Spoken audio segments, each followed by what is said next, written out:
hello. How's everybody doing? Hello, hello, hello, hello. Hey, let me say hello to everybody that just came in. Hello, uh, no, Noel, I think. Hello, how are you? Thank you for coming in. Hey, Hat, hello, how are you? 11, how are you?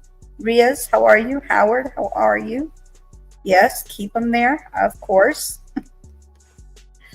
So I kind of wanted to talk about the water waste first, and then we'll go into P. Diddy. Let me pull it up.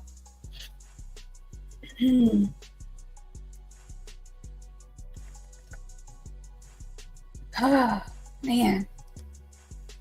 This is horrible to know about, that it's out here. Just so you know, this is something that's out in the US. I don't know how it is over there where you're in the UK. If y'all got it yet, I don't know. So this is what it is. And then I have like a couple of videos I wanted to share with you guys to explain it into more detail. But it's from 2018. Like, what the heck? It's been going on that long and I'm just now hearing about it. What's really going on? Hey, John Paul, how are you? So let me go ahead and remove some of this. We'll put the bars after he gets out. You know, not out, gets out, but you know what I mean. They let us know what's going to happen. Okay, so this is called the D68, y'all. D68 is the name of the virus. So the virus causes paralyzing illness is spiking in the U.S., wastewater data shows.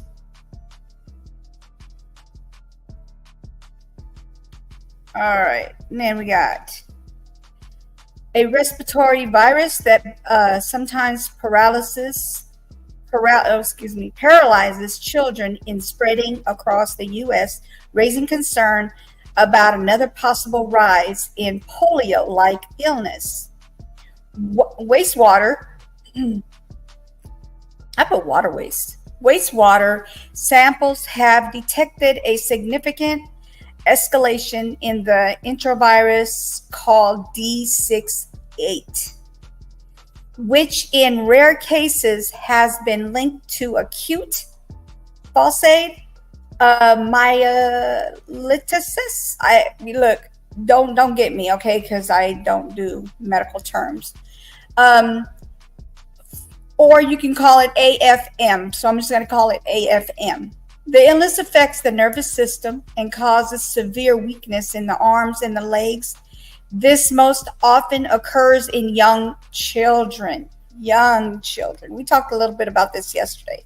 I told you I was going to bring it back, but I didn't know if I was going to do it today or not. We are detecting EV-68 nucleic acids in wastewater across the country now, and the levels are increasing, said Alexandria,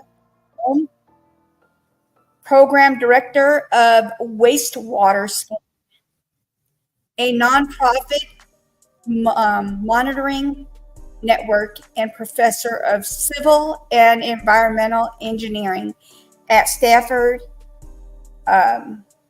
University.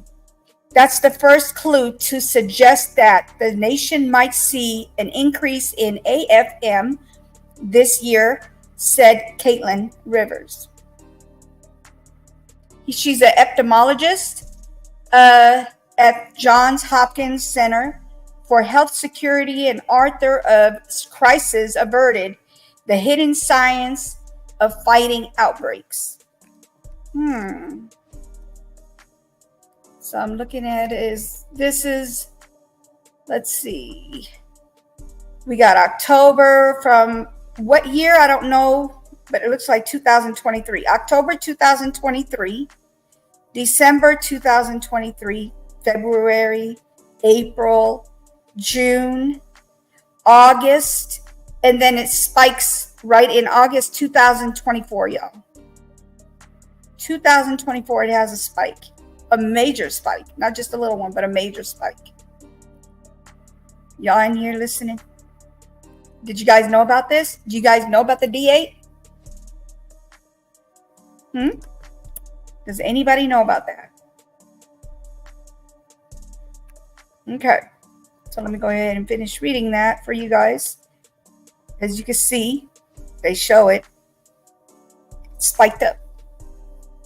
It's horrible when a virus spikes. Yeah. The second clue, she said, is that the time of the year is right.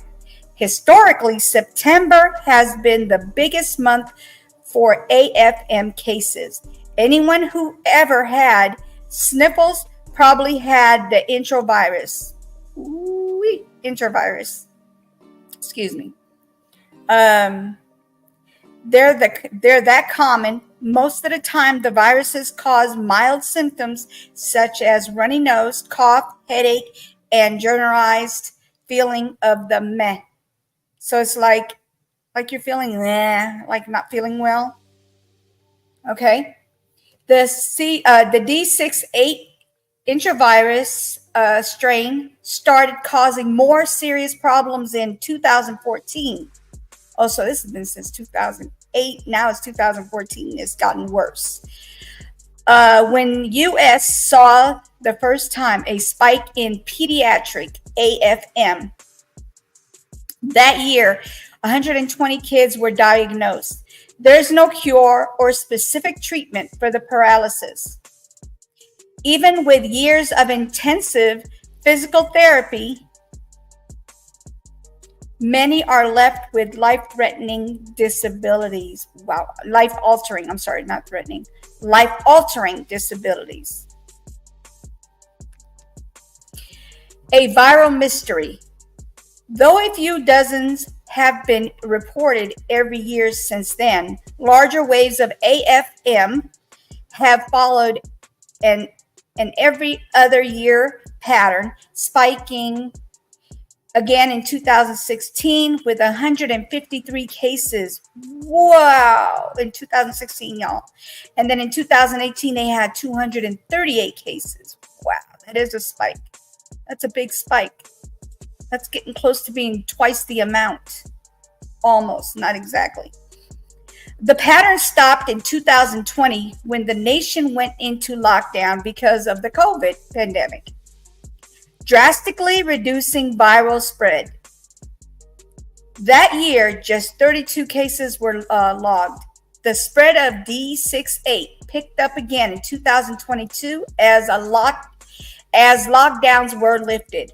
So as soon as they lifted the lockdown from the COVID, it went up again. Wow.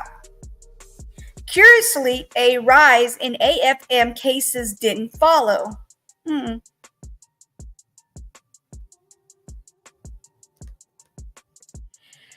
We saw the virus that was previously driving the AFM cases, but we didn't see the AFM cases associated with it, said Dr. Kevin Mescar. I hope that's how you say it.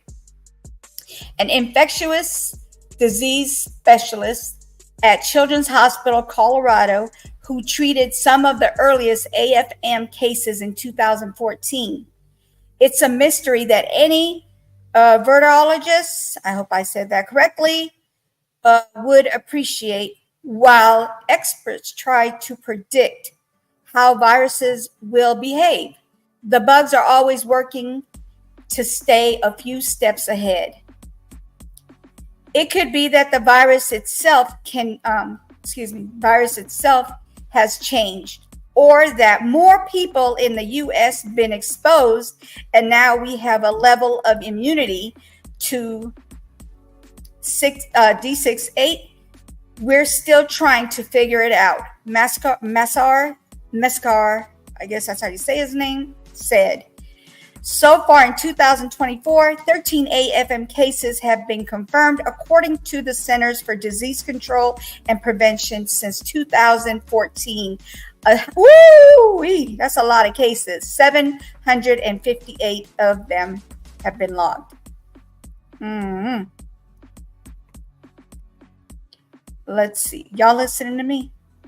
You guys should be knowing about, you guys should learn about this stuff. This is something that popped up and I had to share it with you guys. This popped up yesterday. Let me see.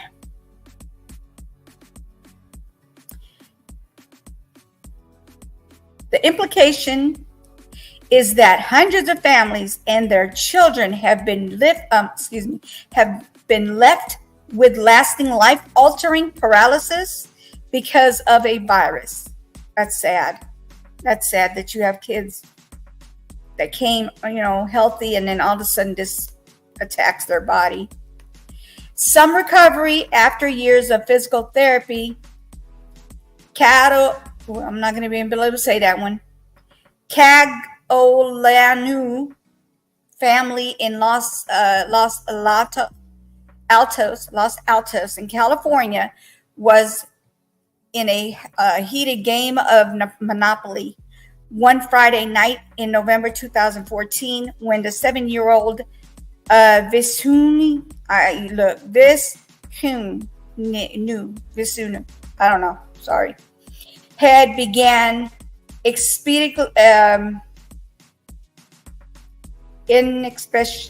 I'm not even going to try to say that. Anyway, to tilt one side. So he couldn't tilt to one side. His head must have been pounding really bad. Admits that even though was losing the game, this wasn't attention-seeking behavior. My dad was like, "Hey, what are you doing? Move your head back straight." Oh, he's leaning. His head was leaning. And he could not change the positioning. He couldn't straighten it out. I just thought I can't do, I just said I can't do that. Within an hour, hold on. This thing went way up. Within an hour, Visunu,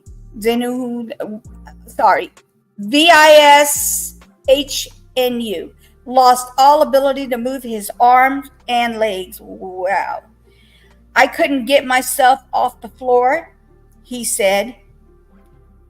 That Visunu, I'm sorry, you guys, was one of the first to be diagnosed with AFM in 2014. At that time, no one had connected the dots between D68 and the mysterious illness. Wow! That's sad. We didn't understand what was going on. Even the doctors couldn't find out what was going on, said Salea. I don't know how to say her name either. The mother of Visunu. That was the worst experience of my life. The doctors warned Visunu family that he might never regain function of his arms and legs. The poor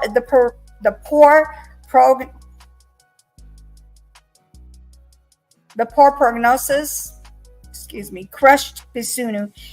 He'd always thrived as a king of the playground. When it came to sports and other physical activities, seeing my legs go progressively smaller. Wow. Every day was devastating. As said, I couldn't move. Wow, that's so sad for him. Seeing my legs progressively smaller every day, devastating. He said, I couldn't move. Let's see, it moved so quickly. It's crazy. Visunu spent years undergoing physical therapy to regain the ability to walk. That was successful. Otherwise, there's not much doctors can do. His right shoulder remains limp. That's so sad. Testing possible treatment. Okay, they're testing the possible treatment for it. Let's see if anything's coming of it. I think that's it. No. Okay, so let me read that one part and then we're done. Okay. Testing a possible treatment. We all get really frustrated every time we get to this point and we don't have antiviral medicines that are readily available, said Dr. Buddy Creech. a pediatric infectious disease physician at Vanderbilt University Medical Center in Nashville. We don't have much to offer these kids. Screech and his colleagues are working toward a solution. They've begun safety studies of a monoclonal antibody that would ideally stop D68 in its tracks.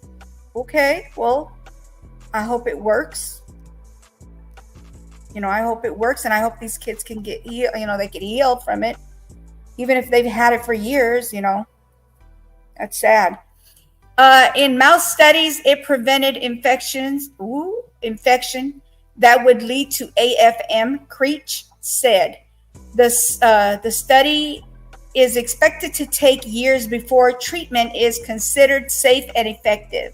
Meanwhile, young people like Visunu are attempting to move on and even inspire others with AFM. In recent years, he started a nonprofit called Neo Stronger. Natural Stronger. I think that's how you say it. Which works to raise funds for and increase awareness of kids with neurological condition. Growing up with AFM is hard, he said. That's him. He said it.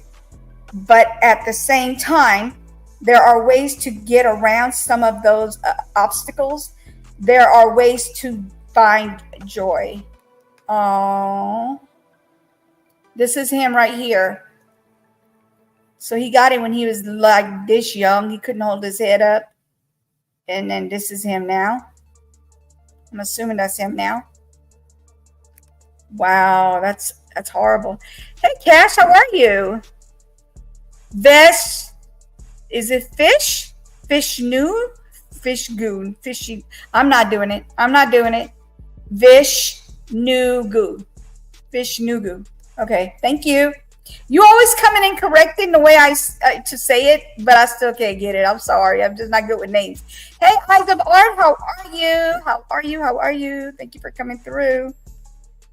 All right, let's see. Okay, so now I'm going to show you guys a video. Let me get it on here for y'all. So these videos are prior to 2024. What I talked about was 2024 and 2016. This is when it first came out. Patients who have been unalive from it. Yeah. So this is from CNN.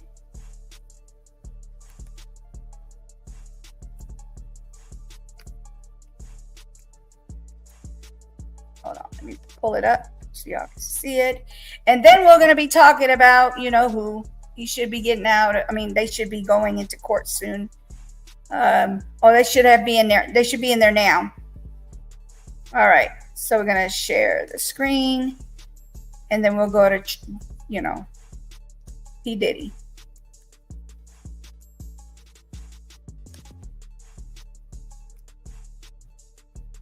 Oh, why did it do that? Hold on, wait a minute. What happened? Why are they not letting me see it? It's playing, but it's not playing? Hold on. Let me pull it back up. That was weird.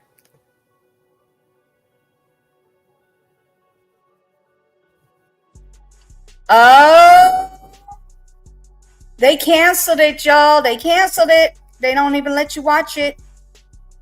But that's the video right here. I guess they don't want people watching it. Let me show you. This is the video. But as soon as I click on it, guess what it does? It does that. Okay, so we have another video I guess we could show. Wow. I don't know why they do that. Like, why do they even let you know about it if they're not going to be able to figure out anything about it, learn anything about it? Just ridiculous. Verifying device. Okay. Let's see if this one will play.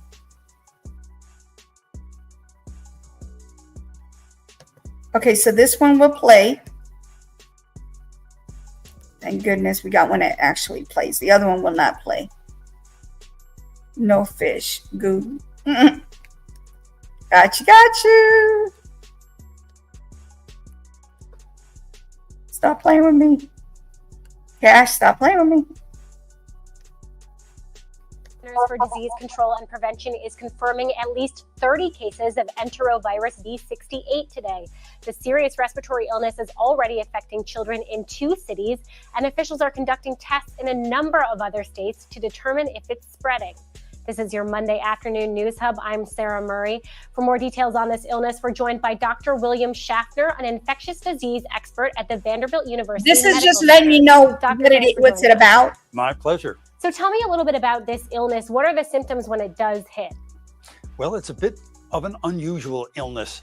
Enteroviruses are a large family, and they usually are about late August and September. So this is right the time. But this is a very unusual enterovirus. We rarely see it. It's not only causes enteric infections, but it produces more a respiratory illness. So children get fever, they feel poorly, then they may get some shortness of breath and a rash. But the one I read earlier was recent, for 2024. That frequently takes them to the doctor. Yeah, and a lot of these symptoms are just kind of symptoms you would expect to see if your kid had a cold, you know, sneezing, runny nose, cough, that kind of thing. So if you're a parent, at what point do you realize you have to take your child to the doctor? When do you know if it's serious? Yeah, that's pretty tricky. Actually, shortness of breath should absolutely do it. But if you look at your child and your child is really not feeling well and you're kind of worried about it, that would be a good time to call the doctor for sure. Now, an alarming number of children have ended up in the ICU because of this. What happens when they land there? How do doctors treat this? And, you know, what's their prognosis? Well, their prognosis, fortunately, appears to be very good. However, there's that transient time when they're in the intensive care unit getting a lot of supportive care. They'll be getting breathing assistance, whether oxygen or sometimes even with a ventilator. And then, of course, their body fluids will be measured. They'll get appropriate fluids intravenously and the like to carry them over until they can recover from this infection. And so far, they're all recovering. But that time in the intensive care unit, that's anxious for parents, for sure. Oh yeah, definitely a very scary experience there. And the CDC did point out today that there is no vaccine for this virus. They said that so far they're confirming that children in Kansas City, Missouri, and Chicago, Illinois have been infected with this virus, but there are a number of other states where they're testing to see if it's shown up. What are the odds that this keeps spreading? Well, I think it's going to be spreading further. It's been seen, the illness, in North Carolina, in Georgia, in Kentucky. It's surrounding us in Tennessee, so we're sure to see it. We got an announcement from our health department. These enteroviruses are funny. They come and then they go, so it's hard to predict how far it will spread, but so far it's spread rather widely. Yeah, definitely nerve-wracking for parents, but good to know that children recover from this. Doctor, thanks very much for joining us. Thank you.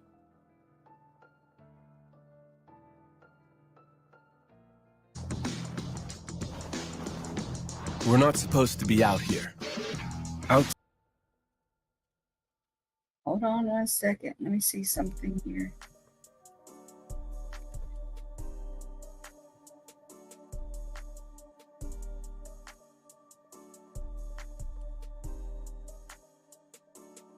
So there it is.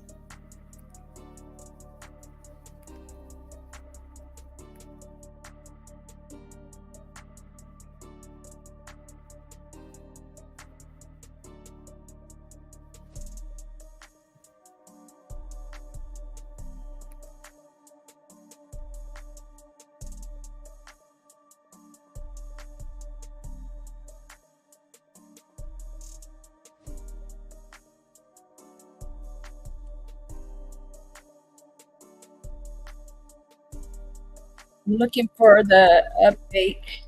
Hold on. I need to put this up. Because you know what that means. When I put this up, we're about to talk about him.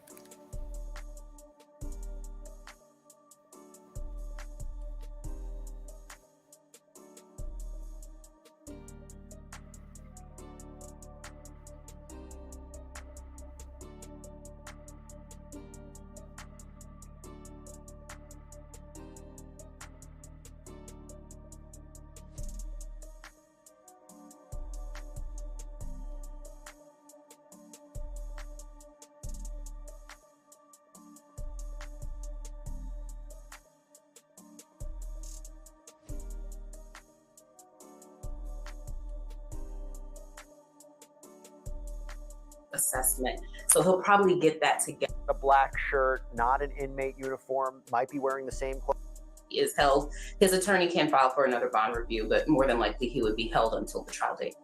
Natalie, what do you think about the chances that he's most likely going to be held on his trial date, y'all? Presumably, the judge who will oversee the remainder of this case. Hey, CC, how are you? Determining what the issue of bail should be. Do you think that this judge will be more receptive to Combs' arguments and say, you know what, he should be released pending this trial? It really depends, because Combs is in an interesting position. He's charged with a sex trafficking crime. And under the federal government, that comes with a presumption of flight risk and dangerousness because of the legislature. They looked at some research that said that people that are traffickers are more likely to take off running and not come to court. And so his attorney needed to rebut that by showing with some evidence that he's not dangerous. And that's what they had a really hard time with at the hearing yesterday. So I don't know what new evidence he's going to present or refine in order to show that Combs is not dangerous, because he was really more focused on the flight risk part of it during the hearing and not the dangerousness assessment. So he'll probably get that together this time, and maybe that will give Combs a chance at release. Before you came on, we talked about how in the latest filing from the defense, the letter that they submitted to the court, there's all of this correspondence. If he did what he's been accused of, definitely no bond. What he's been doing, you know, when he was deciding to leave the state, that he submitted his passport to his lawyers. I want to let everybody know something. From this letter that I'm also reading from the government, that was a response, and basically, again, reiterating why they believe Combs should be denied bail. And this is the section that talks to the defendant poses a risk of flight, Natalie. And it says, both at argument yesterday and in the press, the defendant has emphasized. I mean, he does have with the a plane and he does have properties. The court should take that argument. He's a possible flight risk.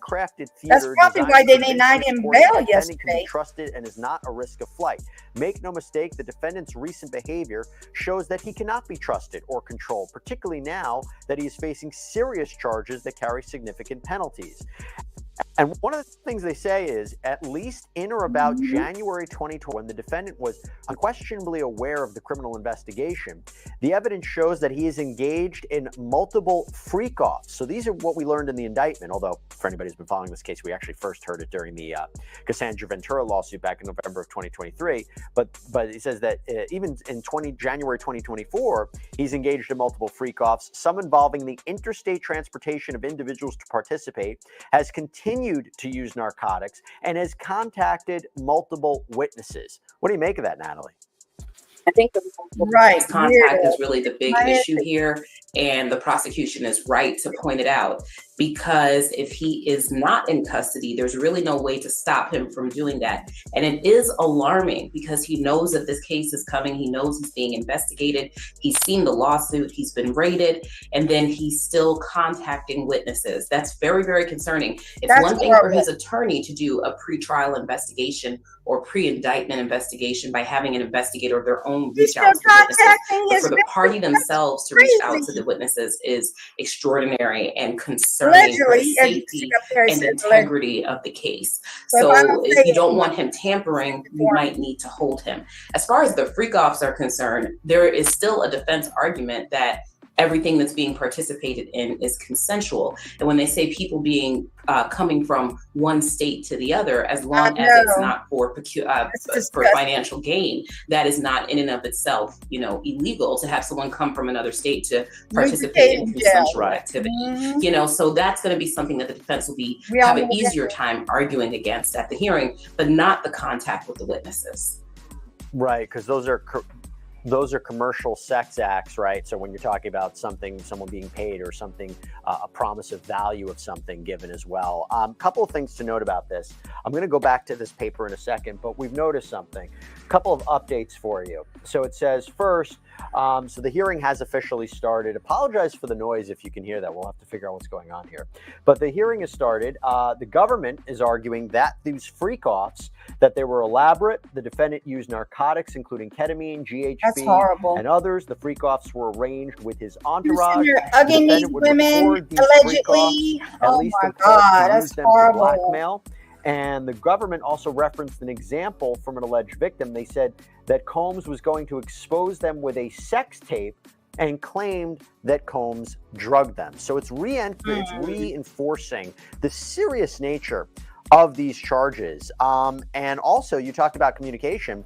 Going back to the government's letter to the court today, it says the fact is the defendant has personally and repeatedly contacted multiple witnesses, including at least one he himself knew was a grand jury witness. So, Nima, what do you make of this? Exactly, they don't. So I think the government's conflating conflating two issues, the flight risk and the danger. I think everything they're talking about in that letter goes to the dangerousness, right? I mean, you could not be a flight risk because you're informing the government and pretrial services of your whereabouts, you surrender your passport, but you can still be a danger. And I think that's what this all is. You know, if he's under investigation, he's been raided, he's still using drugs, he's still participating in these freak-offs, I think that's concerning, but especially concerning, and just like you and Natalie highlighted, it's that obstruction, it's just tampering with the witnesses, threatening them, potential violence, bribing them. And we talked about it, he's got a lot of money. And these are individuals who are going to testify at trial as either victims or witnesses, or who have testified before the grand jury. I think that's what the judge is going to care about the most. If this individual is out on bond for months, or maybe a year or more, is he going to obstruct the proceedings in this case? And I think that's going to be a factor that goes to that dangerousness and the presumption already there that's going to tip it in the government's favor. And to let everybody know what they're proposing, again, a $50,000 bond. This is what the defense is proposing, a $50,000 bond co-signed by Combs, his mother, his sister, mother of his oldest daughter, the mother of his youngest daughter, and 3 adult sons. It's going to be secured by the equity in his home in Miami, Florida. His travel will be restricted to the Southern District of Florida, the Southern District of New York. His passport will be surrendered. Home detention with GPS they're going to all give their passports. What does that mean? He's still getting a plane and go somewhere. With known grand jury witnesses, although as you can see, the prosecution does not believe that. They said that he's already been doing that. Natalie, I want to go to something else as we're waiting for updates right now from the court. In the government's letter as well, and this is interesting because we're in a 24-hour news cycle here. They seem to be responding automatically to what the defense has been asserting and kind of what maybe has been in the media, because one of the charges that Combs fakes, it's charge number 2, the argument is it's only with respect to one victim, even though this indictment references multiple victims and nobody's actually publicly identified. They seem to take issue with that, and I want to read this to you and get your perspective. To be clear, despite the indictment naming one victim in count 2, this case is not about just one victim. The government's evidence to date, including the defendant's own communications, demonstrates that the defendant has used force and coercion against multiple victims. In addition to these women, the defendant has assaulted a host of other individuals, including his employees and witnesses to his violence. For example, the defendant directed his rage towards his employees and those close to victim 1, we don't know exactly who that is, but it's possible it could be Cassandra Ventura, who had seen him physically abuse victim 1, including by throwing these witnesses against walls and onto the ground, choking them and throwing objects at them, among other things, particularly when they attempted to protect victim 1. In doing so, the defendant has demonstrated that he is not only a danger to victims and witnesses, but is also obstructive and willing to engage whatever is necessary, including physical violence, to instill fear in witnesses to keep them silent. All of this violence against victims, witnesses, and others factors into the analysis of the defendant's dangerousness. So the idea here, they're saying, yeah, it looks like one person is charged in count 2, and they seem to be acknowledging that, but they say there's more victims here. What do you make of that? I think that I understand where they're coming from. They probably have the one victim who is willing to testify as a victim. It is more than likely Cassie. And multiple incidents of assault against one victim is enough, okay? That's more than enough. However, they're going to have to take it on the chin that the general public is going to be concerned that you put in your letter to the court for the reasons to hold Diddy, that there's an extensive amount of victims, but you've only indicted him on one. As myself, as a defense attorney, I'm pointing that out, right? I'm going to say you're trying to gild the lily here. You didn't see that there was probable cause as to these other victims, so you didn't indict him as to these other victims. Yet you're trying to make an end run around the indictment process and have my client seem more dangerous and hold him because you're alleging other victims. That is what that criticism is about, and it's a valid criticism. However, the prosecution is able, in certain circumstances, to show that there is a pattern of abuse as a reason for why a certain person should be held, even if only one victim is alleged. And to be clear, these allegations with relation to victim one, whoever that may be, are very concerning. Very concerning. I mean, they keep emphasizing in their letter, and we heard it again in the indictment, this is sex trafficking, right? This is a very serious allegation here. That's why we talked about before the presumption of detention. Have a couple updates for you about what's happening in court. And again, if you have questions, submit them to us on YouTube. We'll answer them here on air. A couple updates. So first, talking about that dangerousness component, about why Combs should not be released. The government said that investigators seized 6 guns that were in Combs' homes. They're arguing that he had access to them. This is not about security, but dangerousness. Combs' head of security has been served with a subpoena. And one of the themes here is that even if Combs doesn't personally have guns anymore, he can get access to them. The government is now referencing the hotel video with Combs' ex-girlfriend, Cassandra Ventura. The government says they have evidence that there was one commercial sex worker there in the room to assault. She isn't even wearing shoes. Look, that's when he So Nima, a lot to break down. First, let's start with the weapons there. Yep. That's when he grabs her, snatches her down, kicks her, and throws a vase at her, and all she's trying to do is get the heck out of there. The head of security being served with a subpoena. What's the move? Oh, they didn't even show it. Well, the move there is to get I don't know if y'all seen that video, right? but we know that in any type that's of what's conspiracy, going on including a that RICO part. conspiracy, any of the co-conspirators, whether they're named or indicted or not, we obviously don't have indicted co-conspirators here, they're criminally liable for the crimes committed in furtherance of the conspiracy. We all know that, I mean, as prosecutors. So the government has a lot of leverage over the individuals working for Diddy. It could be someone who was doing something as simple as providing an IV, changing the bed sheet, setting up the cameras, or lighting for these freakouts, or getting the baby. I don't know why we would have to say allegedly on that one. You know why? Because we actually saw a video of him doing it. Make sure that they cooperate and they testify against the target of their investigation. As they try to say it wasn't him. You know, I was surprised. I agree with Natalie, by the way. It wasn't. You know, we had 6 months. I thought this was going to be a 100-page indictment with lots of allegations, and it was pretty sparse in terms of the number of victims, witnesses identified. And with respect to the gun charges, U.S. Attorney Damian Williams got up there, talked about these AR-15s with the obliterated serial numbers. Obviously, that's a big deal, and the would-be assassin for Donald Trump. But Diddy wasn't indicted on that either. So pretty sparse indictment, in my opinion. Yeah, Natalie, why is that, right? In the sense that, you know, if you look at all the allegations in the civil complaints, and it's not entirely clear how much of this criminal case is based on the allegations from the civil complaints. I mean, I did a sidebar episode that's coming out tonight where we actually compare a lot of them, and there are similarities, whether it's Rodney Jones who filed the lawsuit, whether it's Cassandra Ventura, but there's no mention to take our minds off of what's going on. Allegations there are no gun charges. You could bring a federal charge of possession of a weapon with an obliterated serial number. A lot of the predicate underlying crimes within the racketeering case, this criminal enterprise, there are some of them are state charges like arson, but how come there wasn't more? How come this wasn't, as Nima said, a 100-page indictment? Yeah. So I think if we look at it in the light least favorable to the government, you would say that just plain the average, they didn't think they had the probable cause as to these other charges.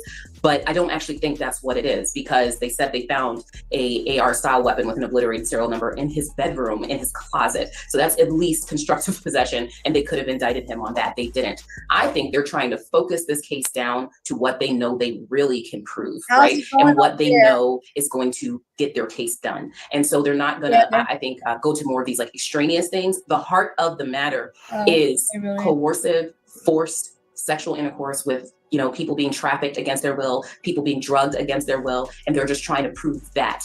And also, I also want to say about the allegations regarding minors, that came from the Little Rod lawsuit. And if anyone's read that lawsuit, it's extremely questionable. Those allegations are extremely questionable. So they may not have found probable cause for that. They don't even mention it in the bail package, you know, where they mention things in the bail package that they didn't mention in the indictment. So I don't think that there's any evidence that minors were involved here. And I think that's why they didn't go forward with that. But I think they want to really concentrate on what they know that they can prove. That's a good point.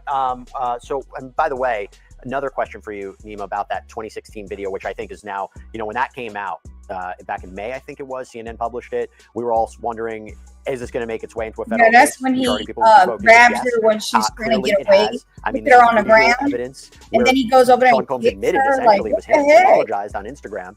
And now, if they can say this is right after a freak-off, that there was somebody else in that room, and Combs is in a towel, this remains one of the key pieces of evidence in this case. And we're not even thinking about all the other digital evidence they might have gotten as well, because in this bail package, in their letter from yesterday, they talked about retrieving surveillance footage, videos from the phones of victims and witnesses. 90 cell phones they think that they recovered. So that piece of evidence, I'm not surprised the prosecutors are really focusing in on that. No question, Jesse, and it's extremely powerful and extremely disturbing. And let's not forget, Diddy denied all the allegations to his lawyers up until CNN got that video, and we all saw it. The entire world saw it. Him beating Cassie, holding a towel. I mean, it was just extremely disturbing to watch. Horrible. I always say, you know, people can lie, victims, witnesses. The video doesn't lie, and there's no way that Diddy's going to get around that. You know, the question I have for the government is, you know, what took so long, right? The raids happened in May. Excuse me, the race happened at the end of March. The video was released in May. Now we're, you know, as if well they're scared of him. So, you know, were you putting witnesses before the grand jury? Did it really take agents 6 months to go through all that video evidence? Because Cassidy's lawsuit was filed in November, like you said, 2023. Then again, they did find AR-15. Why wasn't he charged last year? So really inexplicable delay, in my opinion, by the government. And Damian Williams, the United States Attorney for the Southern District, was asked that question and didn't really have a sufficient response to why it took that long. I mean, I think, Natalie, the fair answer is, if these lawsuits didn't come forward, if the laws were not put in place where these lawsuits could even happen, right? If you didn't have the New York Adult Survivors Act that created a look-back window by which these individuals could come forward and submit claims that were otherwise time barred, this indictment would not be here today. And they found a bunch of lubricant. The indictment would not be there, and that's why I take my colleagues' comments very seriously. It's very much right. If you think about this, the feds have known about this issue at least as of November of 2023. If they truly believe that Diddy is out here coercing and forcing and drugging people into participating in these freak-offs, then he certainly, the government certainly should put an end to it by indicting him. And doing their investigation and indicting him. And they have such a pared back indictment, should have taken longer to get here. And when they raided his house, you know, people are making jokes about this online, but you really think about what this means. They're raiding his house. He's got 1,000 bottles of lube and baby oil and stuff that, meaning this stuff is still going on. What if there's still people being beaten and drugged under his auspices and they don't stop it? Yeah, exactly. I don't know, build a perfect case or something. They should have indicted that way more than so that brings me to another question. We're actually getting questions in from viewers. Keep them coming, and I'm going to pose a question. I do want to provide two, though, about what's happening in court. Number one, the government said, or after the video came out, talking about the 2016 video, only then admitted it was him. But yesterday, it was claimed his clothes were taken by Cassandra Ventura, but that's not, because they tried to say this was just a domestic spat, not her running off from a freak-off. This evidence proves you cannot take the defendant for his word. Freaks the core of this case. And the government also just half a dozen of escorts who claim that they have participated, that these acts were not consensual. That's a big one. Oh, it's a huge. I was thinking, like, what is the government doing, right? What's taking so long? I think they were concerned that some of the victims and the they got issues going on over there with the audio. They would be afraid to come testify in trial. So I thought their case is bulletproof, but we have issues with the audio. U.S. Attorney's Office, they've grand jury. Why didn't that make its way into the whatever? I have to find another video, because that one is just all over the place glitching. Let me see, is it back? Dating witnesses and trying to bribe people and using drugs and participate. If you really care about the public and the danger to the community. So I think they really wanted to build up a case. There could be it's all messed up. Let me see another audio, because that's definitely ain't it. Could hit him with additional charges. Watch it, but I'm gonna get another audio. That's probably why they put that ad. Let me see, is it back? From Terry Tube. Nope, it's glitching. Hold on.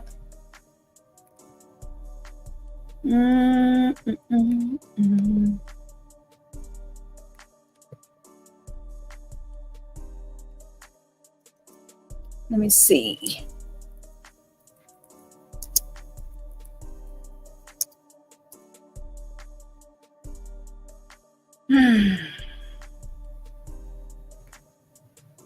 I know that's not the only one that's live.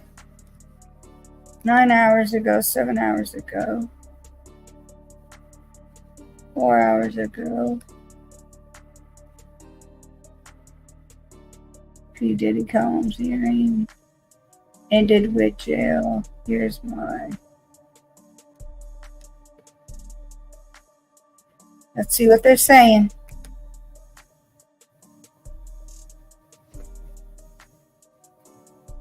Hold on, they got a commercial, of course.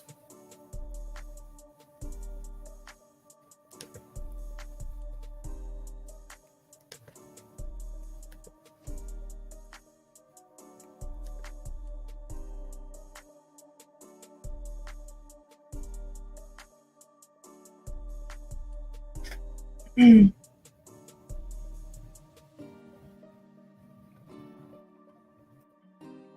don't know why the audio's not on here. Can you hear the music?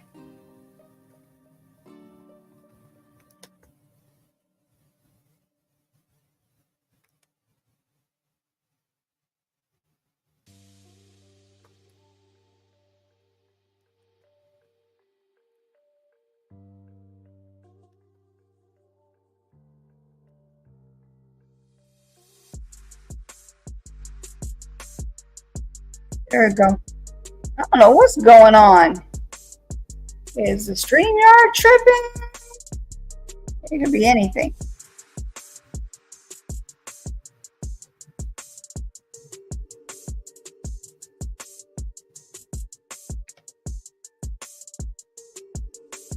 All right, I found something. I don't know if this is live though. They're saying they're finding this is the reason why he was denied bail. I guess they're going to be talking about it. I mean, because like right now, they're not even showing the, what you call it. It's not clear. I don't know what's going on with their audio. I'm going to be listening to all that clicking. Fedden. She famously helped prosecute the case against Bill Cosby.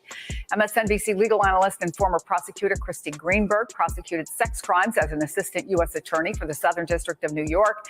And NBC legal correspondent Lisa Rubin is with me here on set. Let's talk about the charges, and I think related to the depth of them is that we just learned the defense is proposing a $50 million bond in an attempt to get their client released. Well, I think the fact that they're proposing a $50 million bond speaks to how serious the charges against Sean Combs are. So let's go through them from top to bottom. The first is a racketeering conspiracy charge. And I'm sure when some of our viewers hear that, their eyes glaze over. But essentially what that means is that Sean Combs built an enterprise consisting of his businesses, but also of personal employees and people loyal to him to help him a lot going on. Basically accomplish these sex crimes with which he has been charged. And not only did they help him accomplish these sex crimes, they did a bunch of other criming with him, according to prosecutors, in order to cover it up or to keep his victims silent. He's also been charged, Chris, with sex trafficking under force or coercion or transportation with the intent to engage in prostitution. And critical to the allegations are the severity of the violence alleged: use of guns, forced drugging, arson, and kidnapping, all alleged and suffused throughout not only this indictment, but the detention letter that prosecutors sent to the judge today, where they outline in 16 pages why Sean Combs should not be released from federal custody prior to his trial. That's why you see Sean Combs and his lawyers saying, hey, we'll put up a $50 million bond package consisting of a $48 million home that I own outright and other things. So, Kristen, I want to play some of what we heard earlier from prosecutors. This office is determined to investigate and prosecute anyone who engages in sex trafficking, no matter how powerful or wealthy or famous you may be. No one should doubt our commitment on that. A year ago, Sean Combs stood in Times Square and was handed a key to New York City. Today, he's been indicted and will face justice in the Southern District of New York. So to me, honestly, Kristen, that sounds pretty straightforward. But then I read the indictment. And the level of depravity that's alleged there, that's described there, it's certainly nothing I've ever seen, but you have the experience. Put it into context for us. Yeah, so what happens is, and I think one of the things that's interesting, Chris, and he was actually asked this at the press conference about, okay, if you have this indictment that outlines this depravity, how is it that just a year prior you give him the key? How is it that we didn't know that any of this was going on? And one of the things that I think is really important is that throughout the pre-detention letter that Lisa was alluding to, they talked to, I think they said they gave around 300 grand jury subpoenas, spoke to around 50 victims and witnesses who are able to really substantiate or corroborate one another with the allegations that are set forth in this indictment. So I think one of the things is, well, then how did this go on so long?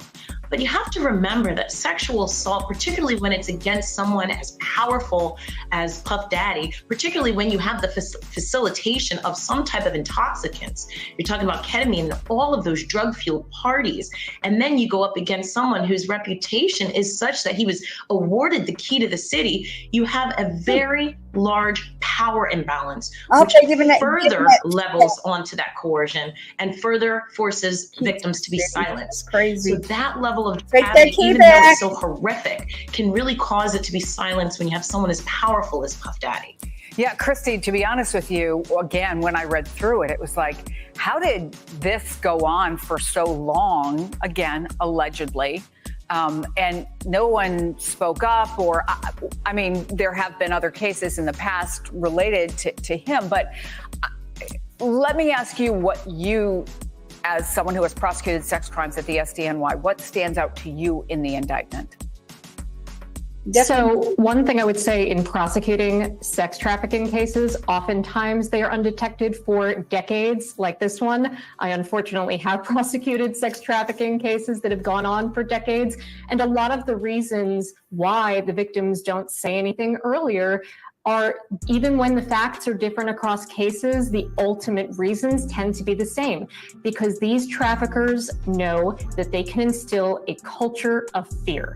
And that culture of fear really prevents them from speaking up. Here you had force, you had violence, you had U.S. Attorney Damian Williams saying that these victims felt they could not leave because their own security was at risk if they did. And there is actual video evidence of that when one of the victims was trying to leave a hotel room, trying to leave one of those freak-offs, and what happened? They're talking about Cassie. Why do you keep saying one of them? That is on tape. So to the extent any juror, any member of the public questions, well, why didn't she leave? You can see the evidence of why she didn't leave sooner. It's right there on tape. I will say that in terms of looking at this indictment and looking at the detention letter that was submitted by the prosecutors here, this is among the strongest sex trafficking cases I have seen, because you have the conduct on tape. These freak-offs are on tape, found in videos, in Sean Combs' own personal devices. You have recorded calls where he is then trying to have them and engage in a false narrative to conceal his the evidence of the crime once it was determined that the law enforcement officials were looking into this.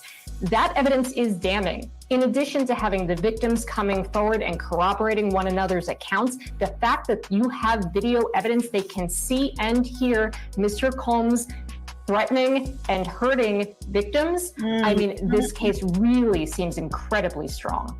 So given that, given the details, given the strength of the case that the prosecutors say they have, Lisa, what will the judge consider if they offer this $50 million so he can be free while this case is going to trial? Well, you know, as Christy and Kristen know well, the dangerousness of the individual to the community, as well as the likelihood that they will and have the capacity to flee, are two factors that a judge considers. One of the things that Sean Combs' lawyers have told the judge is acknowledging that he owns a plane. They say that there's a letter of intent to sell that plane, and as part of that, he won't take the plane right now. But where you have a defendant who owns private aviation, the capacity to flee is there. The other thing is that the dangerousness of Sean Combs should not be underscored. In addition to the allegations of literally hitting, dragging, kicking his victims. I'm reading from the detention letter now. There's an incident where he and a co-conspirator kidnapped an individual at gunpoint to facilitate breaking and entering into the residence of another. Approximately 2 weeks later, according to prosecutors, co-conspirators then set fire to that individual's vehicle, and that multiple witnesses would testify to the defendant, meaning Sean Combs, bragging about his role in destroying individual one's car. This is not a white-collar defendant who has committed alleged securities fraud. This is a person who is a danger to the community and a danger to women, according to the Southern District of New York, Chris. So we have less than a minute, but let me ask you, Kristen, what happens today? What happens next?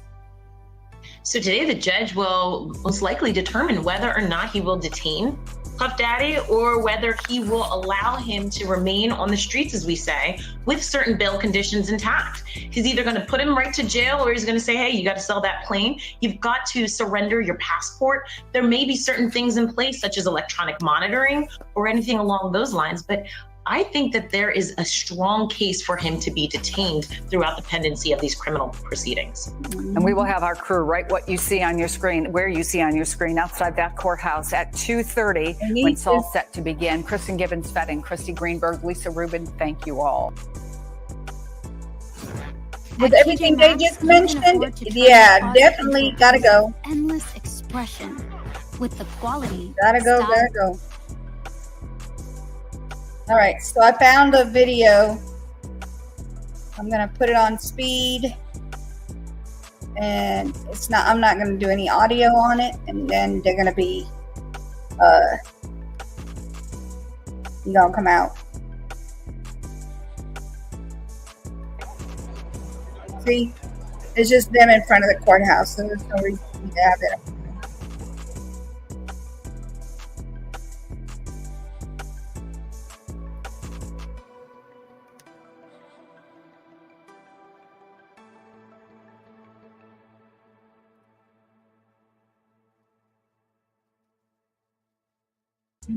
You guys could see people flying by.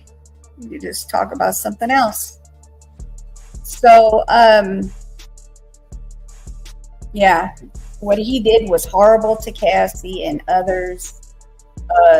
I forgot what they call that grape, that grape medication, or UGG, I should say, not medication, UGG. DH something, is it DHA? Anyway, whatever it was, they found Uggs on his property. They found AR-15. They found ammunition. Allegedly, he was threatening people, and he's still talking to people that he did things to. Is he threatening them? Is he telling them, "Hey, don't say anything. If I get out on bond, I'm gonna give you some money"? Like, what could be going on here? What's really going on? Not B Diddy. What's going on? I'm just saying. It just makes you wonder.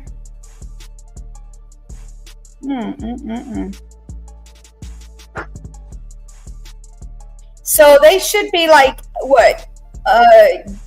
Because bail hearings shouldn't take that long.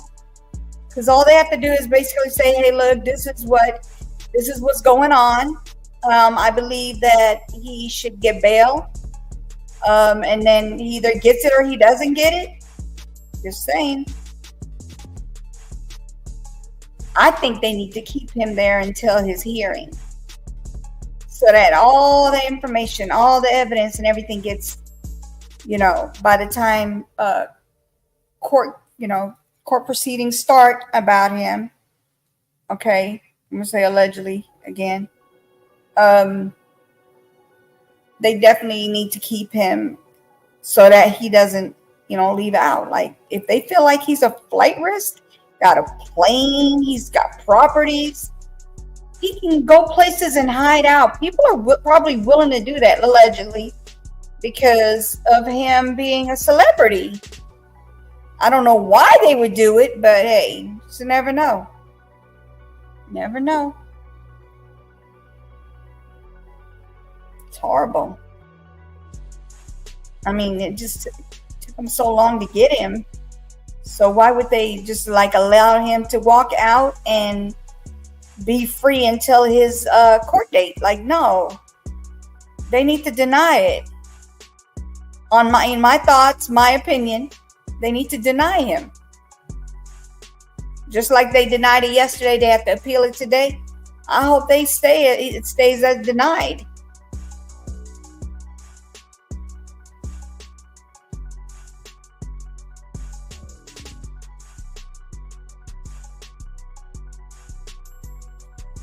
Oh, man, oh, man.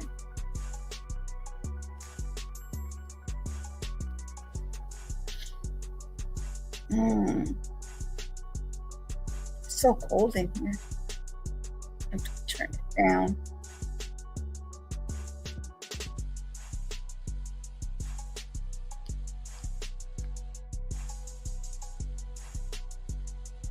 I turned it up and now I need to turn it down. It's too cold in here.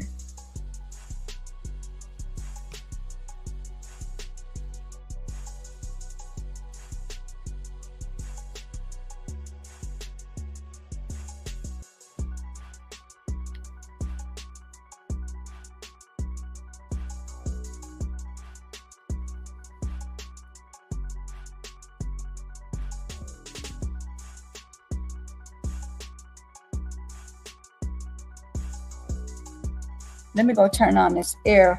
I'll be right back. I'm gonna let you listen to some music.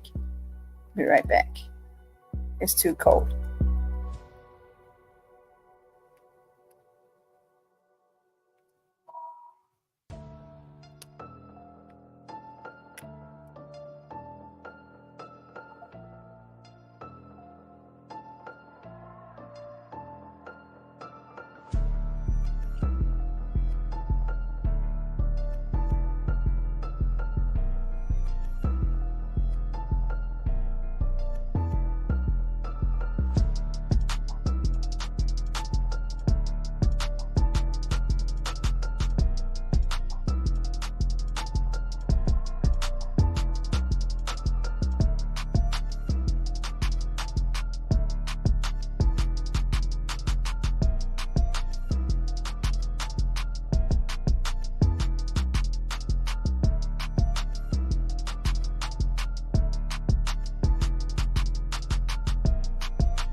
Hey, Outlaw, how are you? Hey, hey, hey.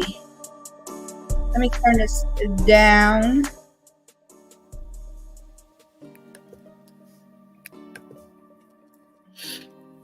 All right, there we go.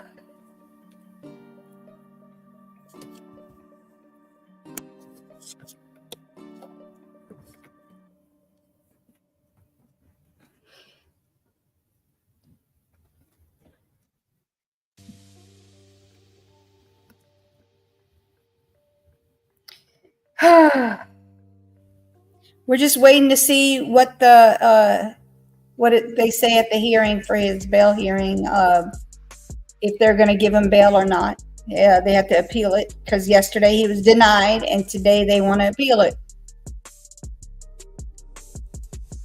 Now, how many times is his attorney going to appeal it? I have no idea. I'm back to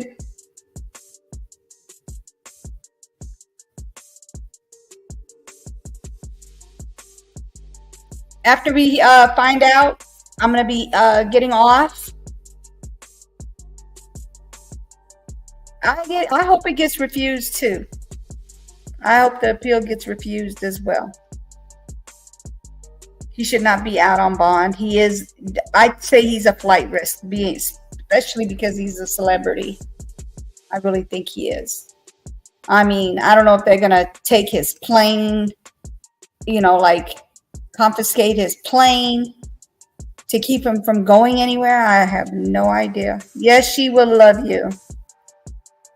No lock, definitely. So definitely I think that they're gonna they should confiscate it because he'd be definite flight risk, because he could just get in his plane and go wherever he wants to go. I don't know how many crooks are out there that allow him to come there without a passport because they're taking their passport away. I don't know if it's going to be like the whole family, he himself as well. I'm not sure. Allegedly that's what's being said, is that they're going to be giving up their passports. So basically he's that's still not a flight risk. Even if he gives up his passport, does not mean that they don't have corrupted people who are allowing him to come to their country without a passport. I'm just saying, allegedly. They surely have to seize his assets, at least with the allegations. Yes, definitely.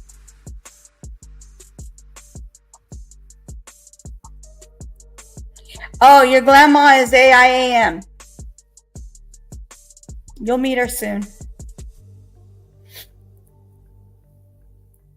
I mean, I have some other things I want to talk about, but I'm going to probably end up doing that tomorrow.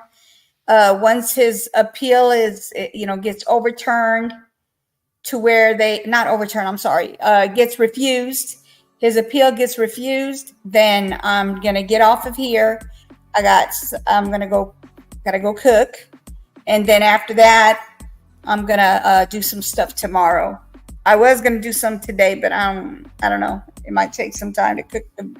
I'm going to be cooking some chicken legs, and you know how long that stuff takes. A while. It takes a minute to cook legs. Gene Deal said that there are multiple celebrities that green light Diddy's behavior. Yeah. Okay. See, that's the part. That's the corruption part I'm talking about now. You don't know. Who knows who's out of the country, and they allow him to come to their country. A corrupted person allow him to come there, allegedly, okay? And then what? Like, how do we know that that's not going to happen? So he's definitely a flight risk. He's definitely a flight risk. And $5 million ain't nothing to him. Because that's his bond, is $5 million. Right? 5 million? Yeah, 5 million. Or is it 1? See, make me be wrong.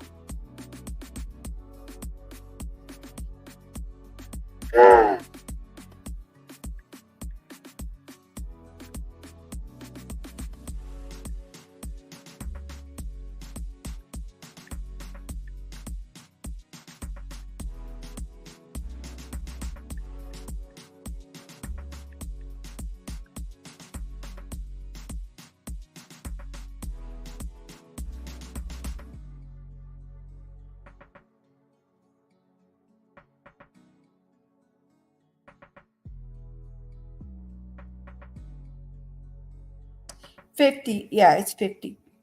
50K? No, that ain't right. I was right. It's 5 million. Is it 5 million? I'm tripping, y'all. I have not gone back to sleep since early this morning. Let me see.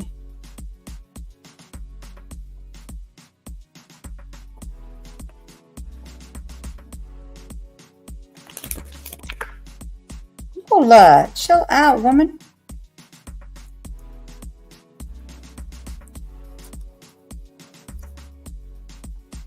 I think I was right. It is 5 million.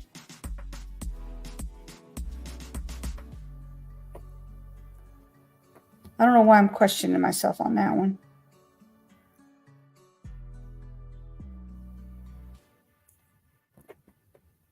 Yeah, 5 million. Yeah. It's nothing to him. Definitely nothing to him. Even 10 million is nothing to him. He gave 30 million plus other millions to other people. Like, come on now.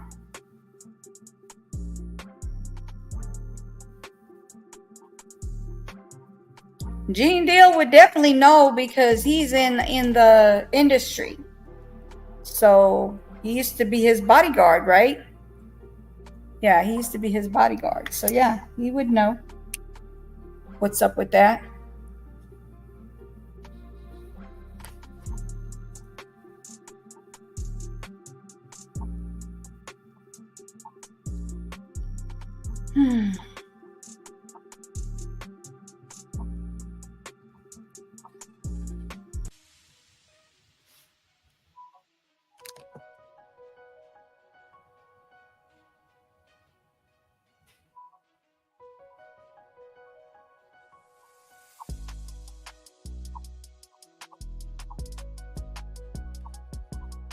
Nothing yet, y'all.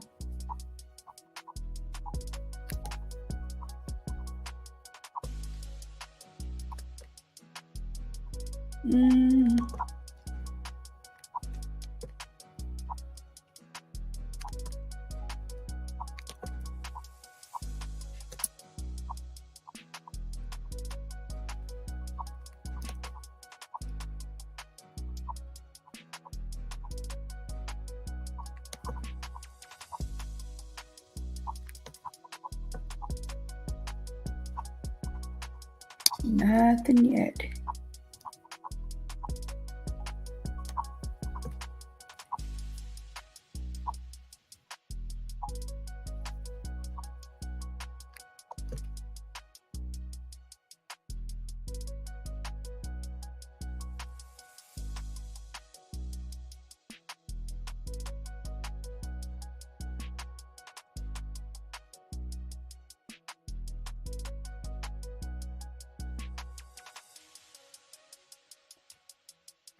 I wonder how many people went over there to see, like, when they found out where he was going to be at and stuff.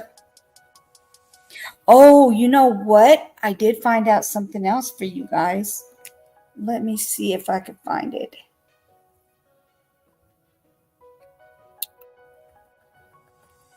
I added it on.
I don't know what happened, but it just went crazy out of nowhere. For real, for real. Okay, hold on. Let me go ahead and put that back up. As a matter of fact, let me show you guys something real quick.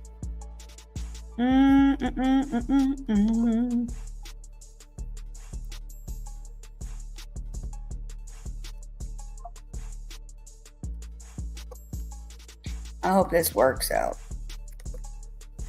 So this is the inside, supposedly they said this is inside New York jail where P. Diddy is. This is what's going on over there right now. You probably know this. Wait a minute. I've got it.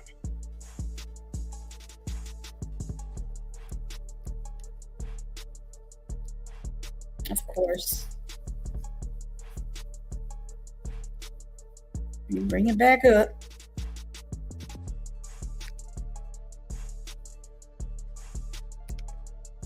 Okay.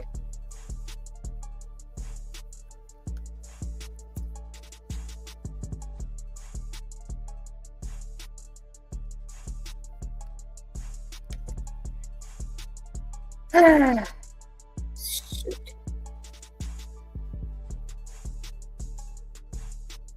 Okay, thank you, Dietrich. I appreciate it. I don't know what happened. All I know is that my internet went out for a quick second and it came right back up. I don't know. I don't know. Hold on. Scheduled for tomorrow at 3:30. And if this was the first step, we have a bail appeal scheduled for tomorrow at 3:30 in front of Judge Carter, the district judge assigned to this case. Judge Carter. I think that we made the points that we've been wanting to make. I think it came out. Mr. Combs is a fighter. He's going to fight this to the end. He's innocent. He came to New York to establish his innocence. He's not afraid. He's not afraid of the charges. There's nothing that the government said in their presentation today that changes anyone's mind about anything. He's been looking forward to this day. He's been looking forward to clearing his name, and he's going to clear his name. That's his attorney. Stand by his side as he does. We believe in him wholeheartedly. He didn't do these things. This was a 10-year relationship. There's no coercion. There's no crime. There's basically just, someone who brought a civil case and now is finding themselves as a witness in a criminal case. And we're going to fight this case with everything we have, as is he. And eventually he's going to be shown to be innocent. And so tomorrow we fight again. And we'll fight every day until we don't have to fight anymore. Wow. Really? Is that where we're at? Wow. I don't know why they didn't show the prison, but hey, it is what it is. They did give the information. That's good enough for me.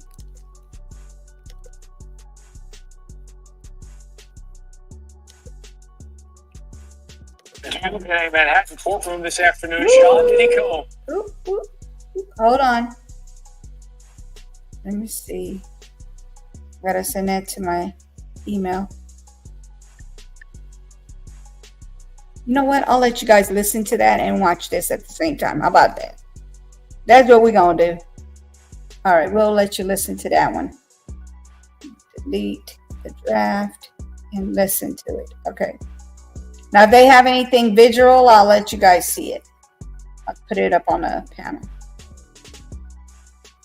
Is appealing for a federal magistrate due in a Manhattan courtroom this afternoon. Sean Diddy Combs appealing after a federal magistrate denied him bail. Prosecutors say the music mogul was head of a years-long criminal enterprise, trafficking and abusing women. He pleaded not guilty during a hearing yesterday. If convicted, he faces decades in prison. Decades, y'all, not decade, decades. That is plural, not singular. Wow.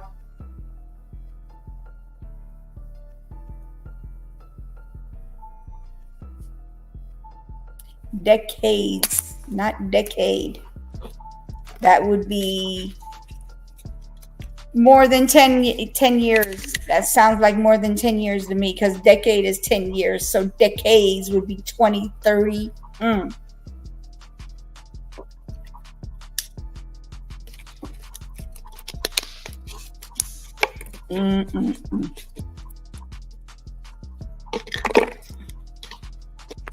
So that's the outside of the court.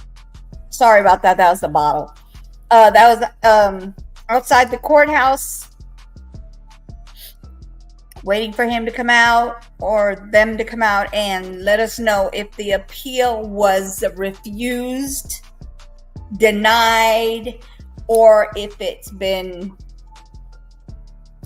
you know, the appeal worked out for them. I forgot the word. I used it earlier. Now I forgot what the word was.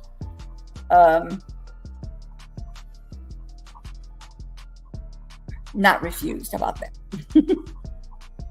I know there's a word for it. Let me see.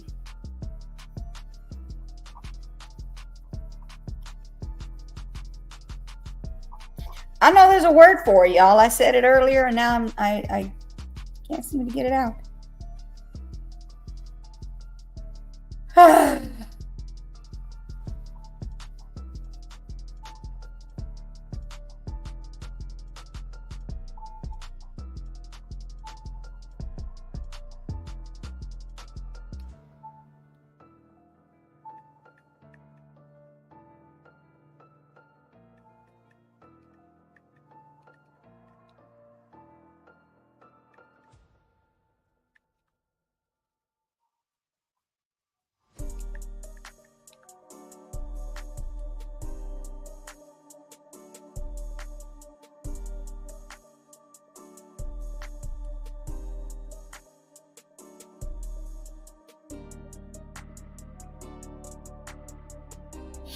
So it said, like yesterday, it says, did Sean Combs make bond? And then they said, New York.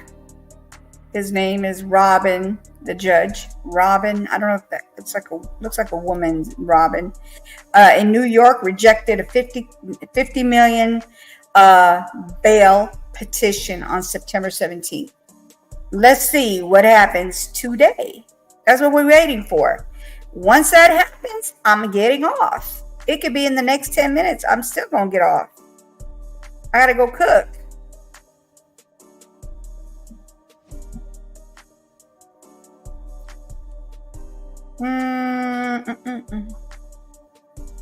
So here it is. Getting bail during the appeal process. A defendant who has been convicted of a crime may choose to appeal the conviction. They may have identified a protocol or no, that's not the word for it.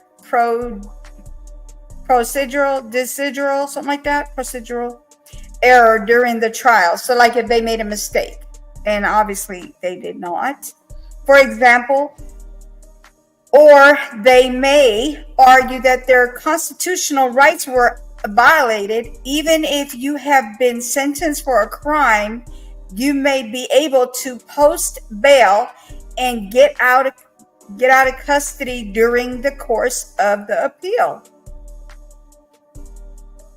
Do you think that's going to happen? Oh, overturn the appeal. That's the word for it. Or is it going to get overturned or refused? Because they already denied it yesterday. So overturned is the word. I knew it was going to come out sooner or later.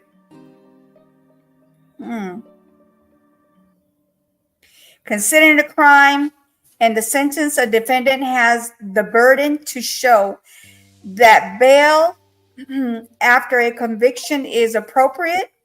The court will, hold on. Oh, wow. Anyway, conviction is appropriate. The court will consider the crime of which the defendant was convicted and the sentence that they received in determining whether to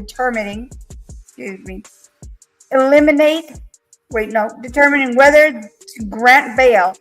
Sometimes the state will eliminate the possibility if the defendant was convicted of very serious crime, which sounds like he is, allegedly.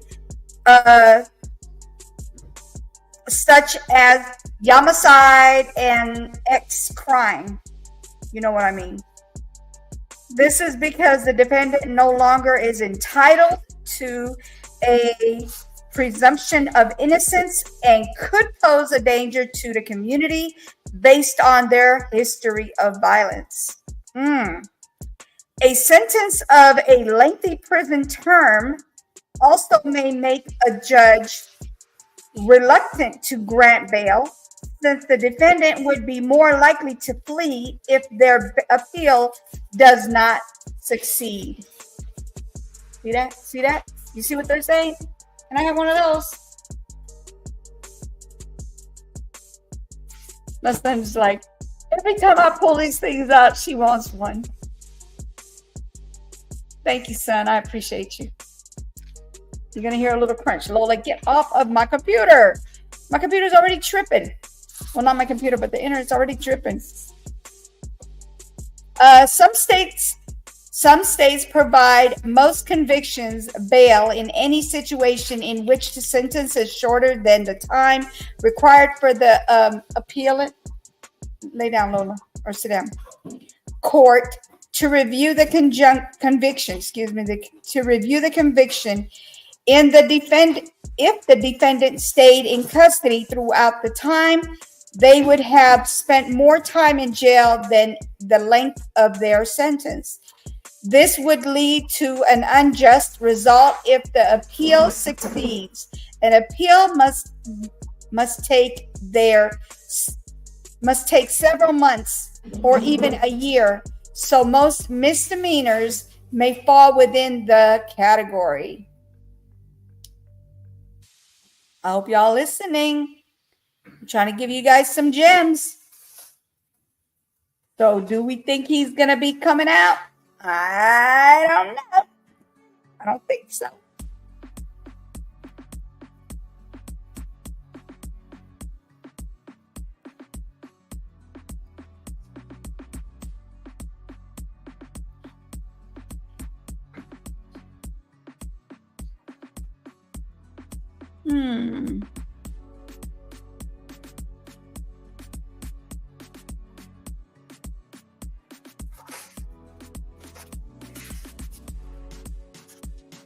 I don't know, y'all. I don't know what's going on here with this.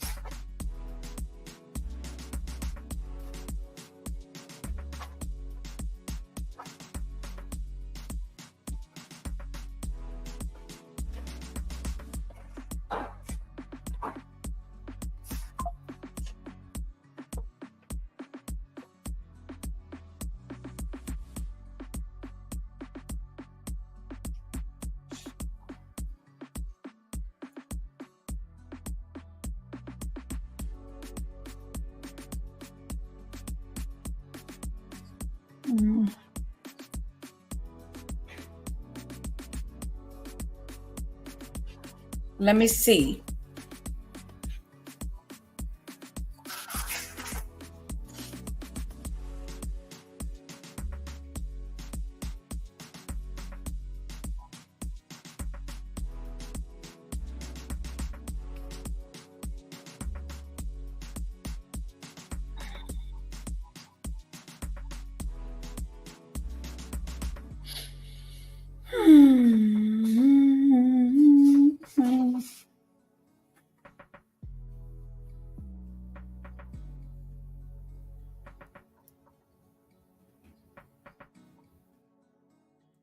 Give me a second.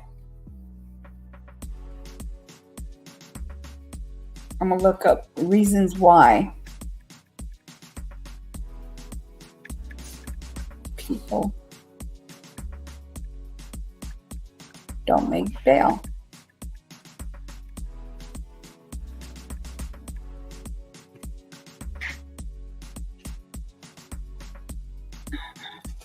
Listen to this. There are many reasons for someone not to make, There are reasons why someone might not be granted bail, including flight risk. The court may believe the defendant is a flight risk, which could be due to their financial situation, ties to the community, or history of failing to appear in court. Threat to the public. The court may believe that the defendant is a danger and could pose a threat to the public if released. Seriousness of the crime. That's another reason. Court may deny bail if the crime was violent and severe. Non-U.S. citizenship. Okay, there's another reason, but that don't have anything to do with P. Diddy, but that's one of the other reasons they say. The court may deny bail if the defendant is not a U.S. citizen, as they may be deported if released. Failure to appeal in court. To appear in court. The court may deny bail if the defendant misses a court date, and as this indicates that the matter is not being taken seriously. Lack of evidence for release. The court may deny bail if the prosecution has a strong case against the defendant. Those are the reasons why people don't make bail, y'all.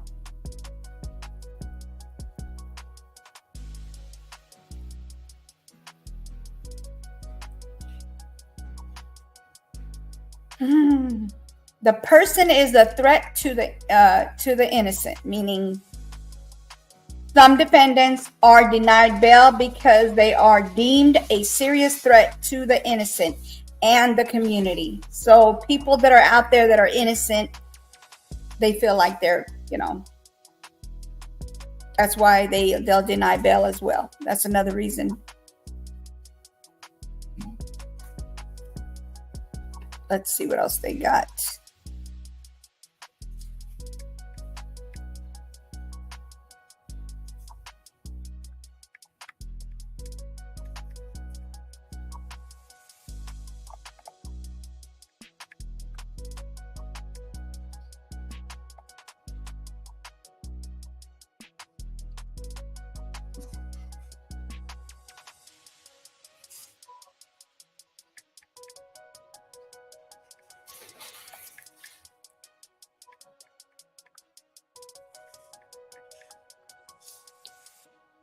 All right.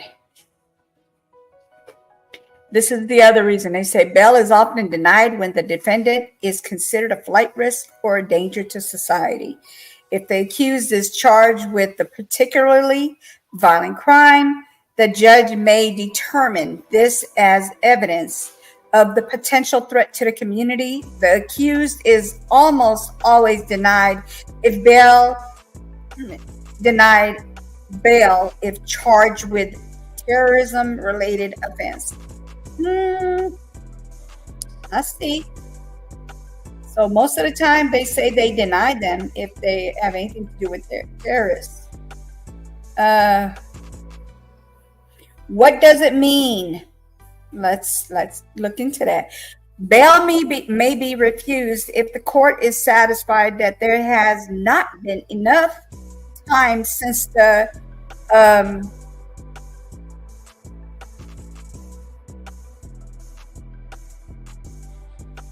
time between the proceedings against the accused to obtain sufficient information for the purpose of deciding the matter. Okay, that's another reason. So like if they haven't gotten enough information. Let's see.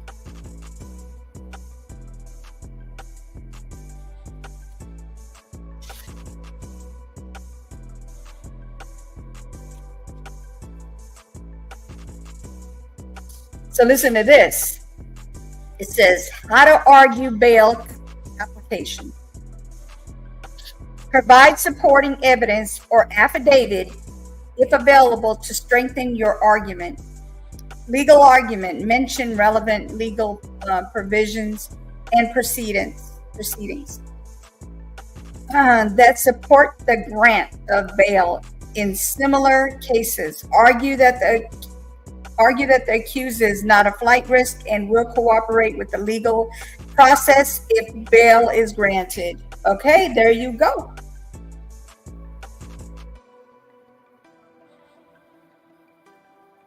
Six reasons. Let's see. Is that the same reasons? I think that's probably the same ones.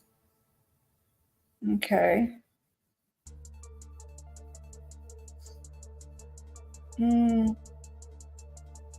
Yeah, that's basically it.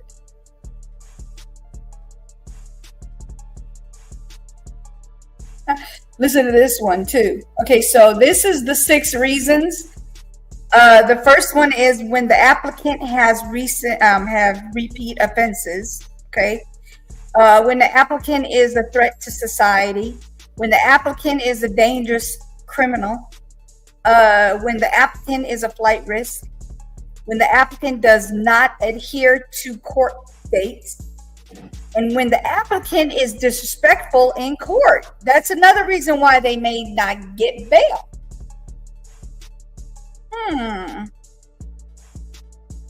Let's see, because we read the other one, so let's see what they mean by that one.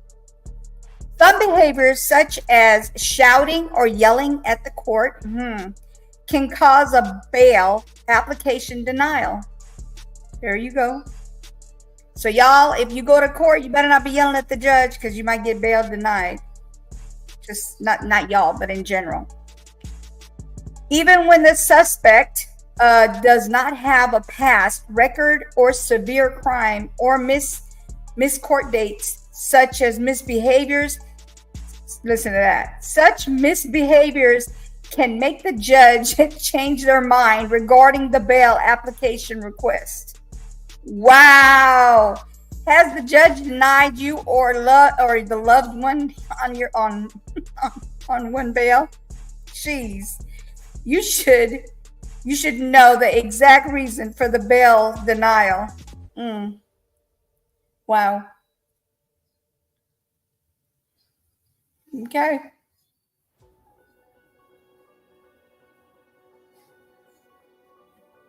Yep, the severity of the crime.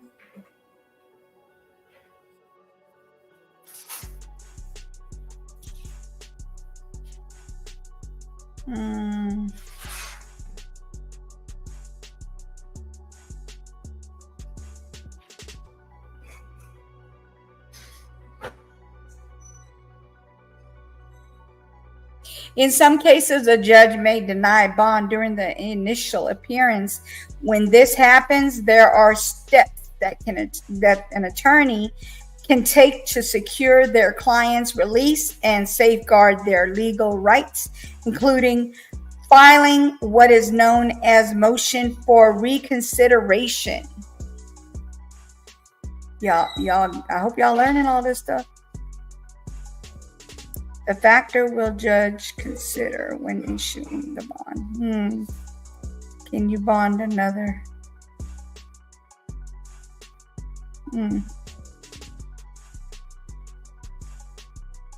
Can you bond around the judgment? An appeal bond is required by the legal court from the appellant waiting for the appeal of judgment. The bond amount is often judgment plus interest.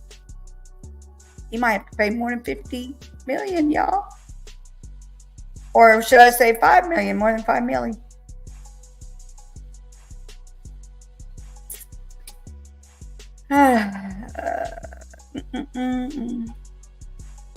Oh, listen. If you win a judgment issued by the federal law, you must start collecting right away. The defendant has 30 days to file an appeal or post bond. That's only if they get approved. Hey, how you doing, Armando? Thank you for coming through. We're waiting for to get denied bail. Because there's a lot of reason behind it besides flight risk. Depends on the severity of the crime, all that lets you know if they should or should not be able to get bail.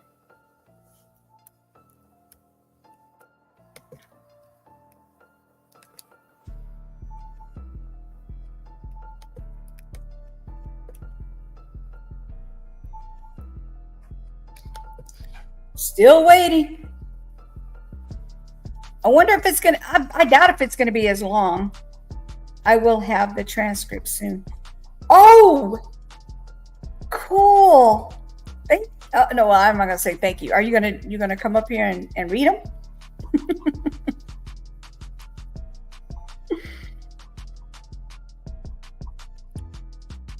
I was gonna say thank you, but you might want to come up and do them, Armando.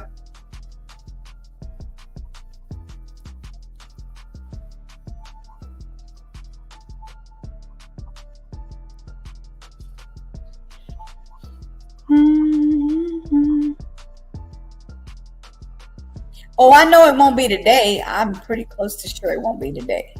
I'm very close to sure to that.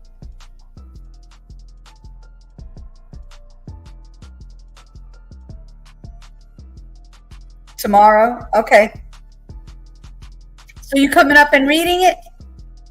Or are you going to do it yourself?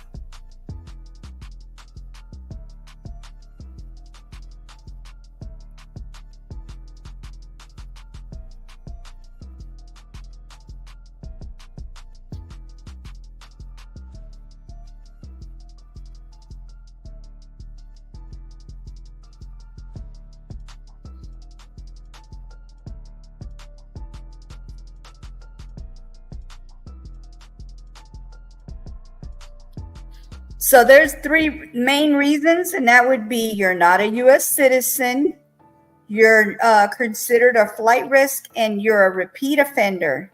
That's the main ones that don't get bail.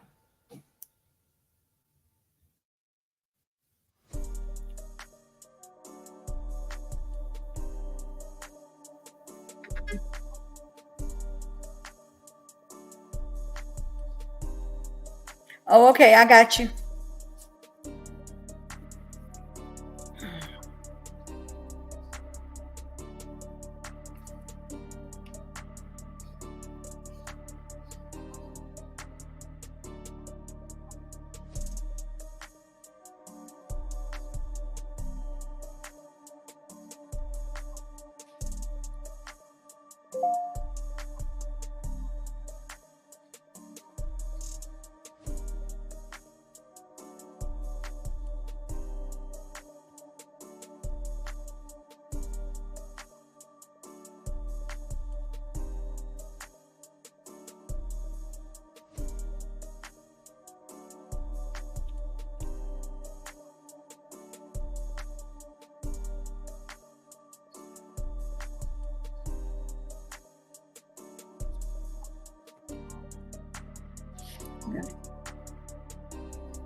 And then I can do like a reaction with it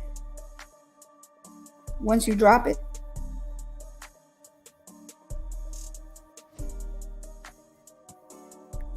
Lay down, mama.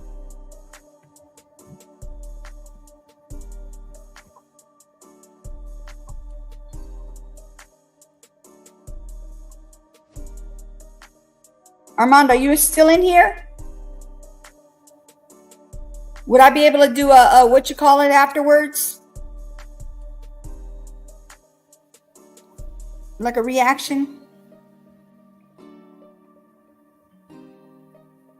Oh, okay. Cool. I got you. Yes. Okay, cool. That's awesome. That's so cool that you're able to get that. That's crazy. Wow. I hope they don't do like yesterday and wait till almost like 5:30 before we could get the information. Not 5:30 my time, 4:30. I think it was like 4:30 my time. I don't know why it would take so long for them, because if they went in at 2:30 my time, 3:30 your time. So I would say like an hour tops, I would think.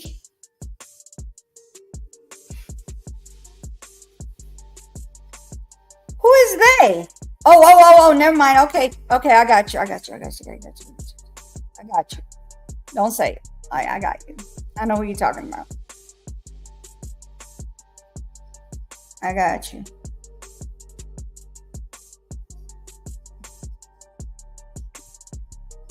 I got it. You ain't have to put that in here.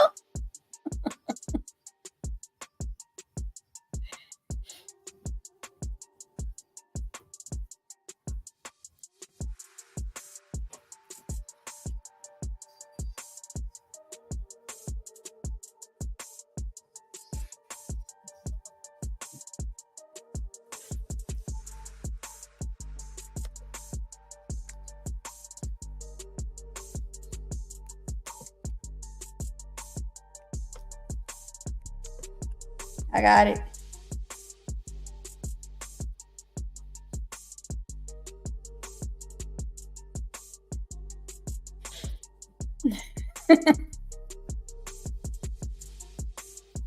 I just hope that they hurry up.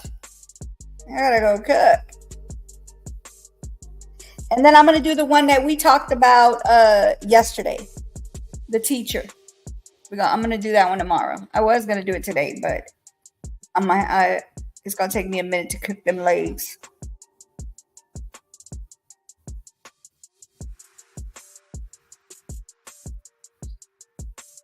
Unless I do it in it like before D-Truth goes. Oh no.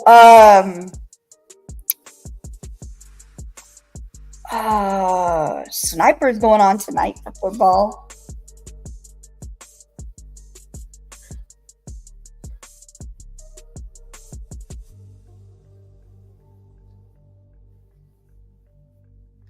I need to go make some more lemon water. I finished it up.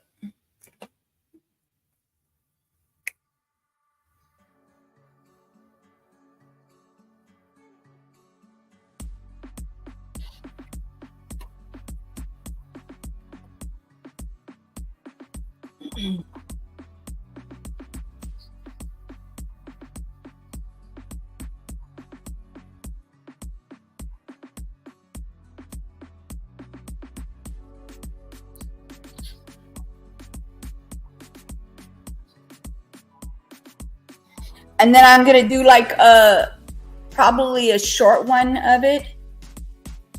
It's going to be a comedy reaction. So it's going to be something funny.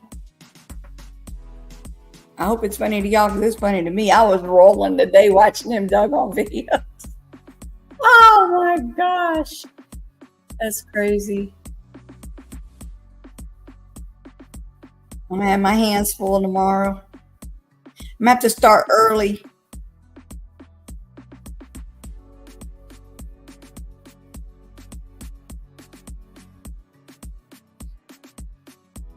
You're doing another reaction tomorrow, right? Tomorrow morning? Armando?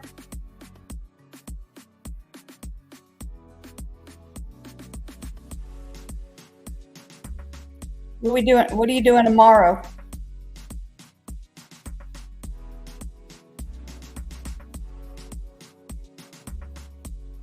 Okay.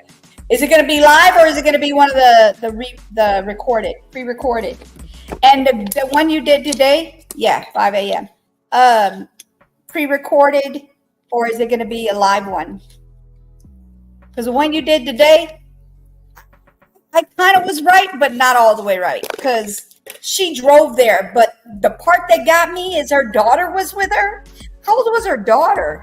It's pre-recorded. How old was her daughter? Do you know anything about the daughter's age?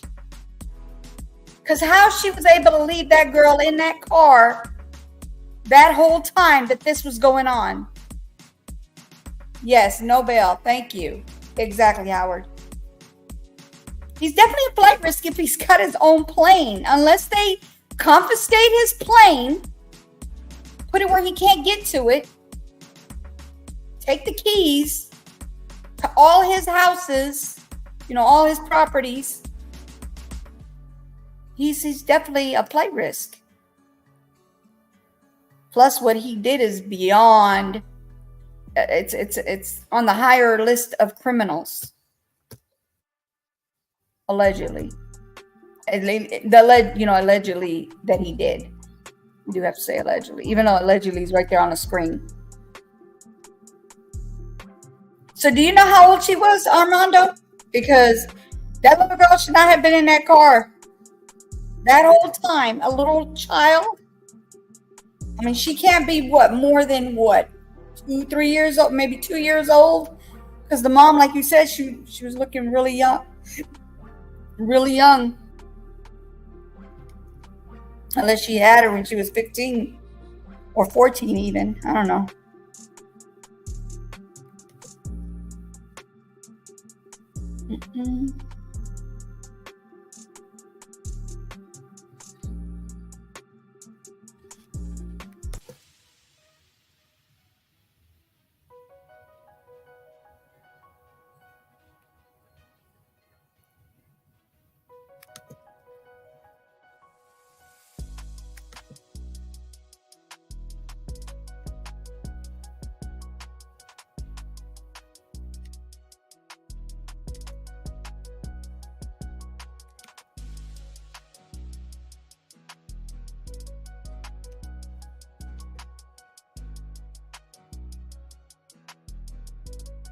Child had to be newborn though. And then she left the baby in the car while she goes and does what she did to the daddy. That's crazy.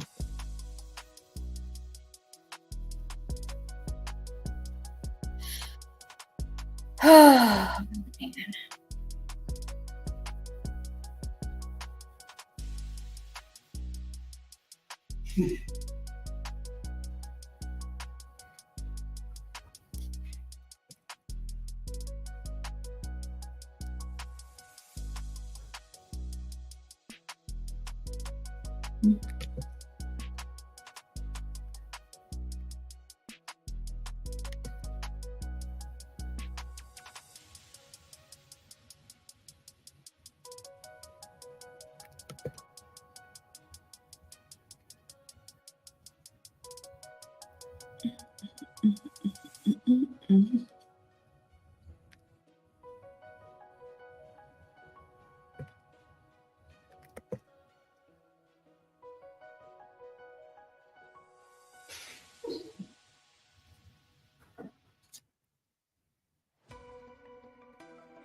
Okay, they starting to come through the door. Is that what's going on?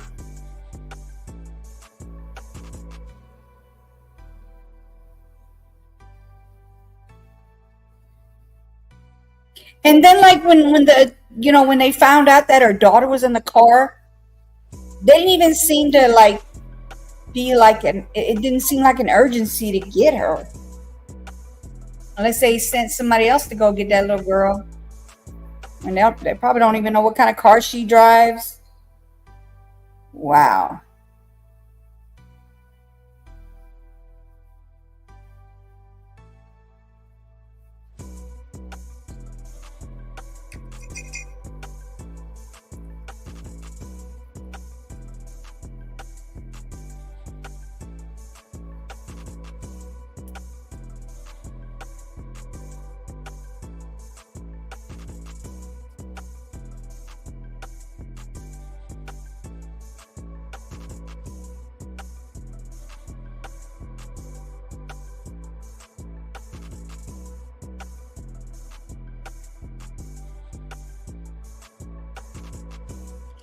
Oh my goodness, the dad probably got her. Oh, okay.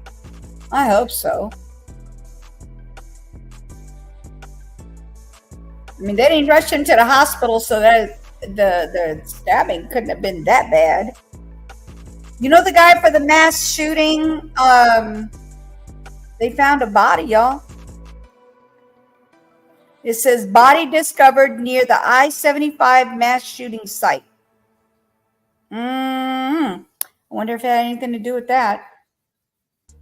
I'm gonna have to add that to my list for tomorrow because I did it while it was going on. So while they were still searching for him. So I'll just go ahead and add that to my list. It's crazy.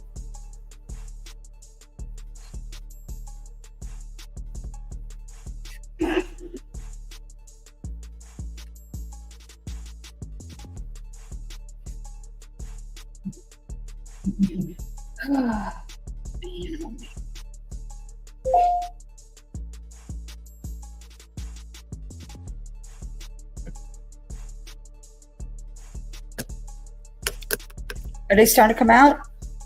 I see people coming out the door. They did the same thing yesterday. They were slowly coming out, but not fast enough.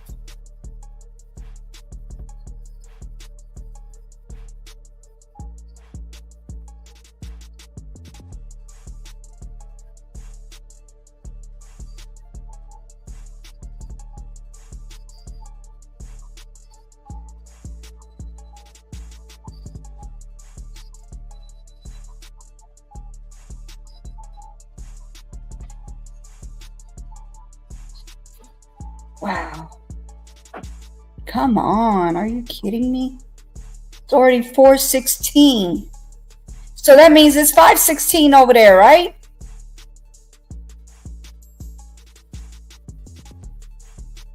I might be doing 2 hours and 30 minutes today, not 3 hours.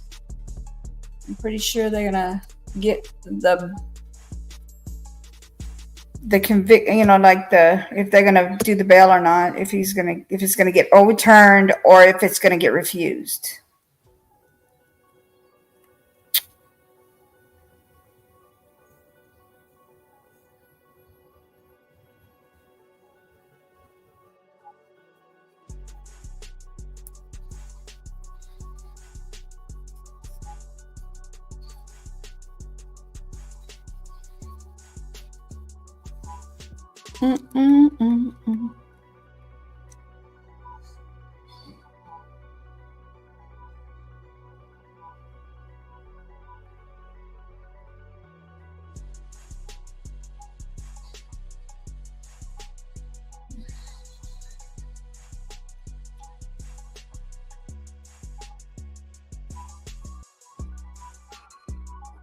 As soon as I start seeing them coming out, I'll turn the audio on.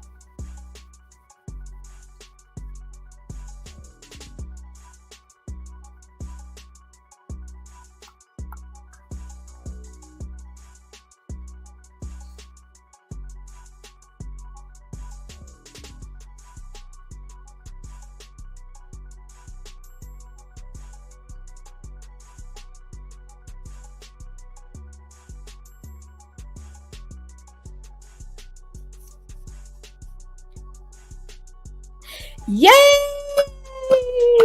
Are they redacted or you have to redact them? That was fast.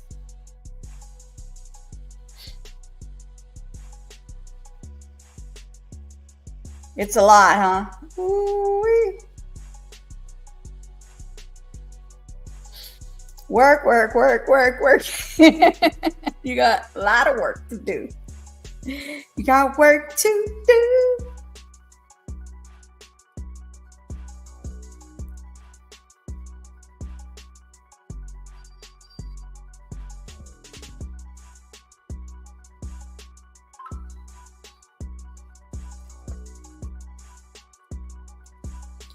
So that's the ones from yesterday. You're not redacting it.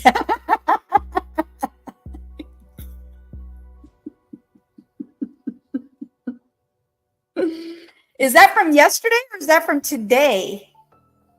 Because I would think that that would be from yesterday, right?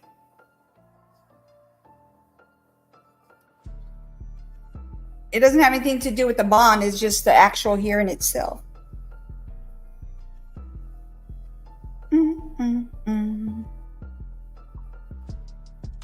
Okay. Are they coming out? No. Oh, okay. I got you. I thought people were coming out, but that's not even them. Or is it?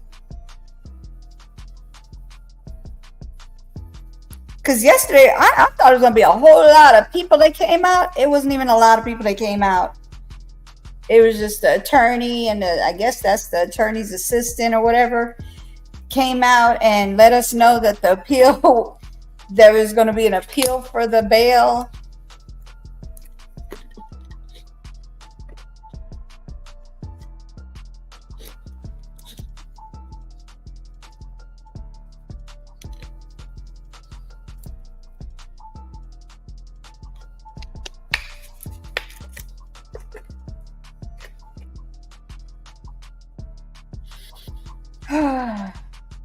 Come on, you guys.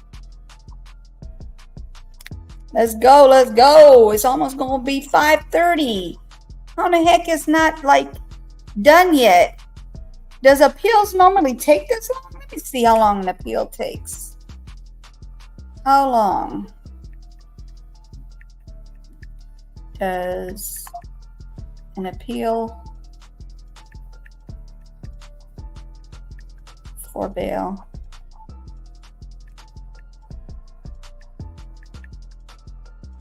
take?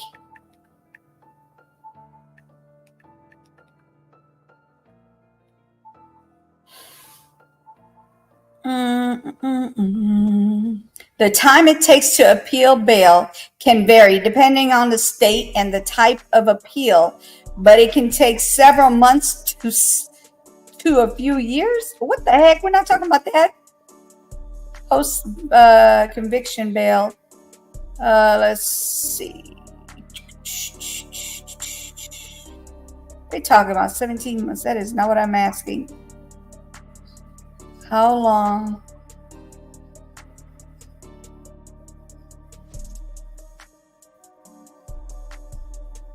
I guess I need to put New York because they're like, what state? New York.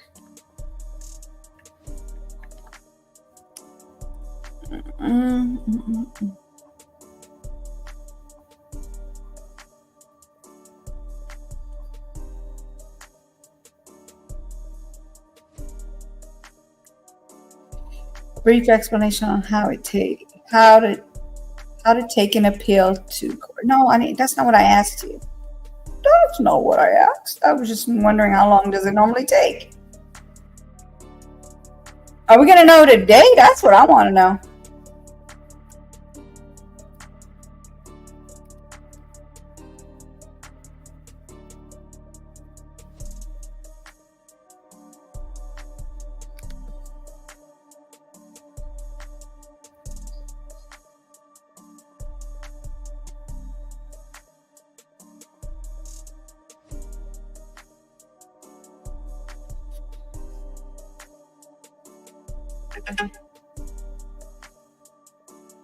Wow.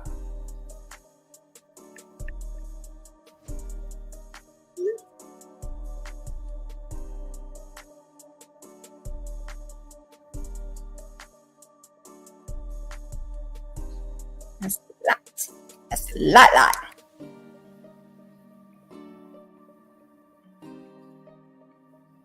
Oh, no, I'm not talking about that. I'm talking about something else. I'm sorry, you guys. I was talking loud. How long can the appeal process typically take? 17 months. I don't mean that.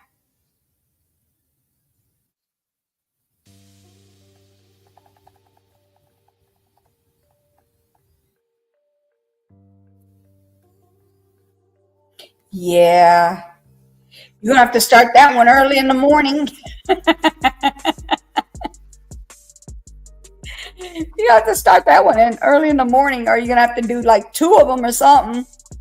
Good Lord.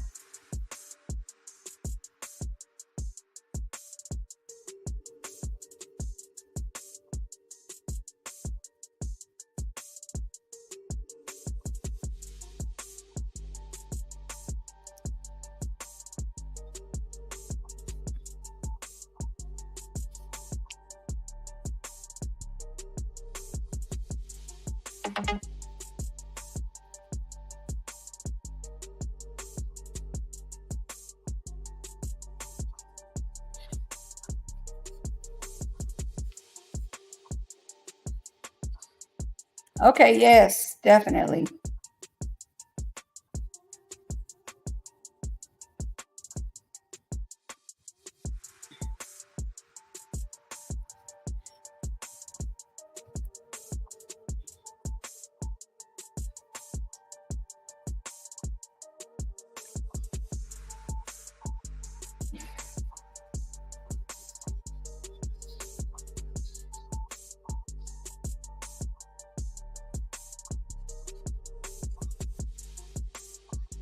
Now, people coming out, but it is not the people I'm looking for. That's just some regular schmegular people. I need to see the attorneys walking out.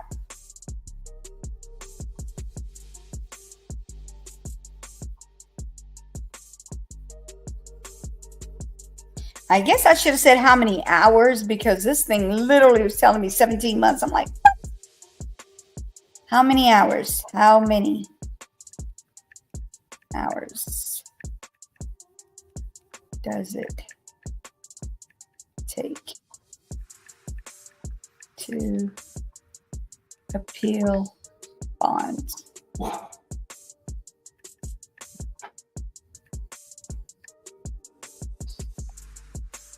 Come on.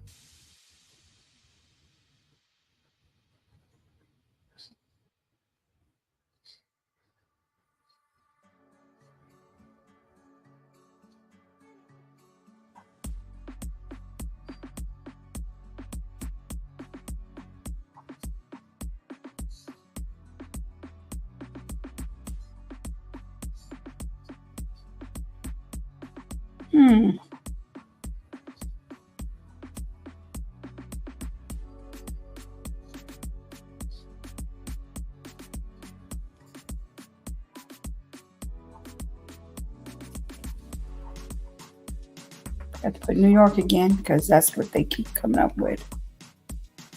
Depending on the state, depending on the state. It's 3 sets. Okay, I got you. It's a lot, but it's a lot. It's still, ooh, woo-wee. Sucky.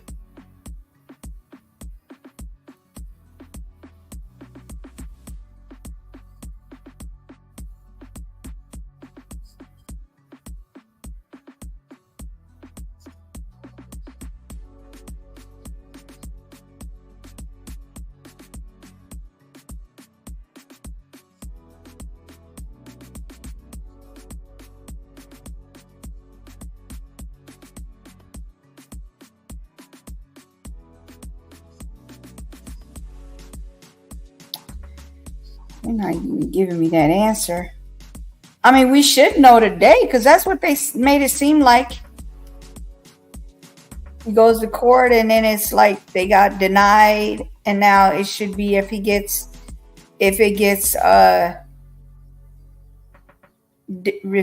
denied again, or if they're going to overturn it.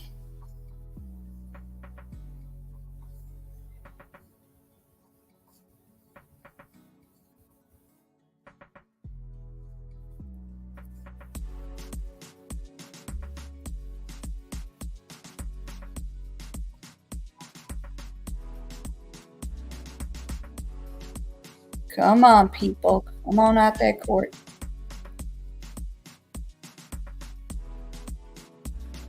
I'm pretty sure if he has a smile on his face, he probably got bond. They overturned it.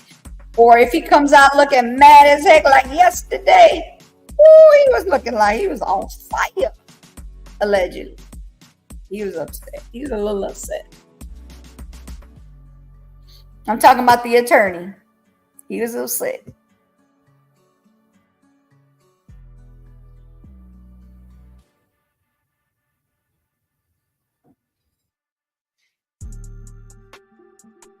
You good?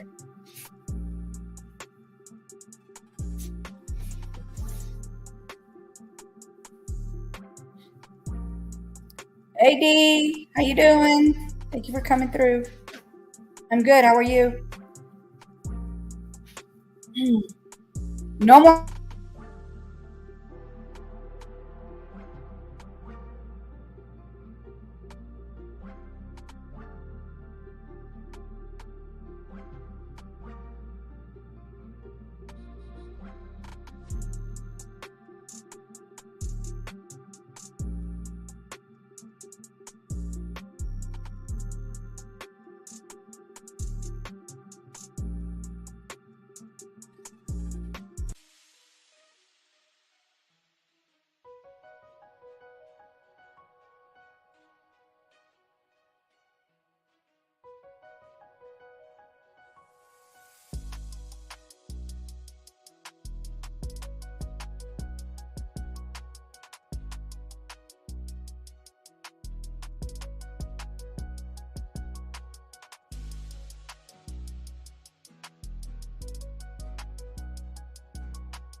I'm good. I'm good. I'm just waiting for this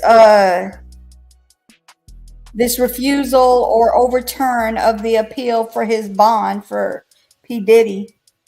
Because I gotta go cook. It's already 4:30. Don't take me about an hour to get that chicken cooked. It's a good thing that it's pre-seasoned. Shoot. Oh, I'm glad you feel better, D. I'm so glad you feel better. Thank God.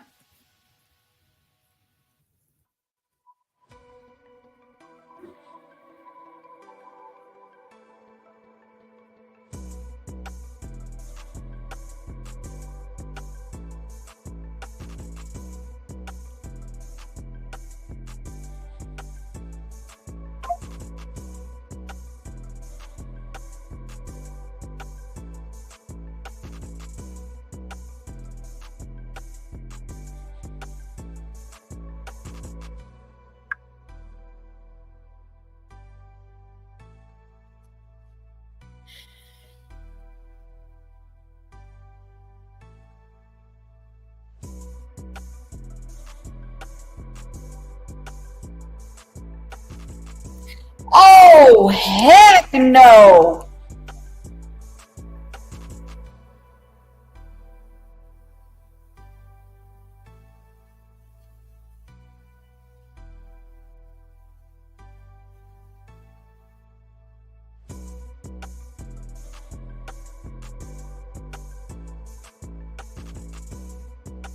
What the heck?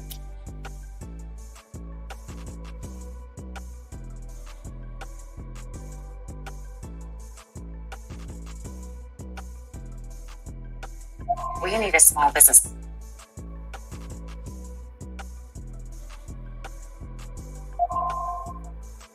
OMG.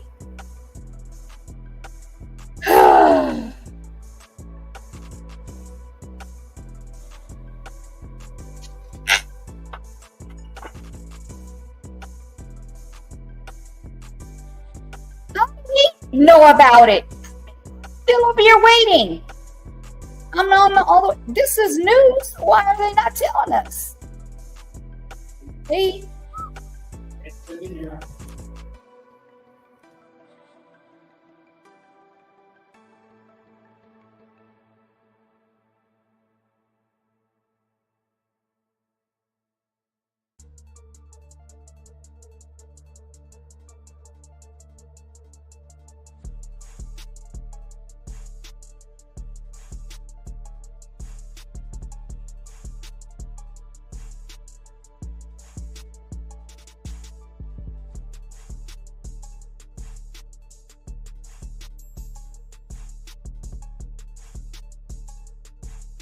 Can I play this? Because I don't want to get a copyright.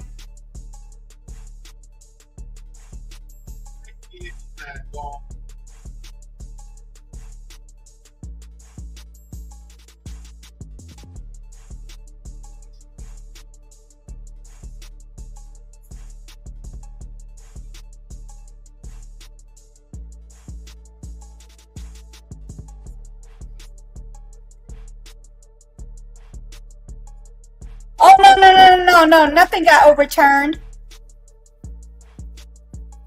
That's something else.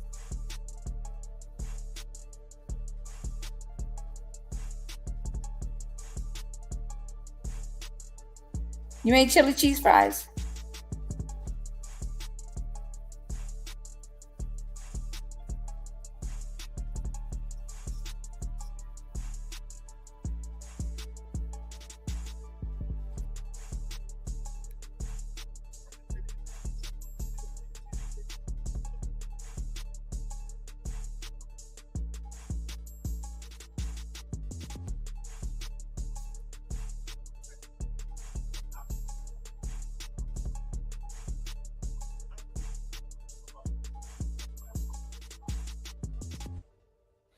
Okay,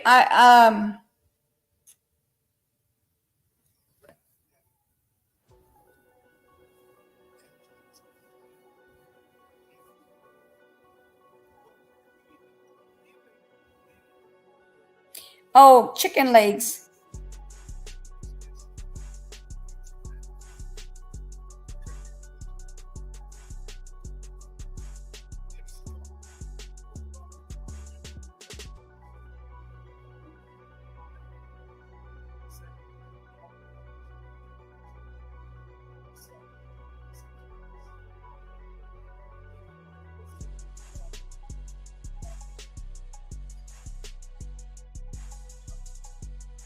Okay.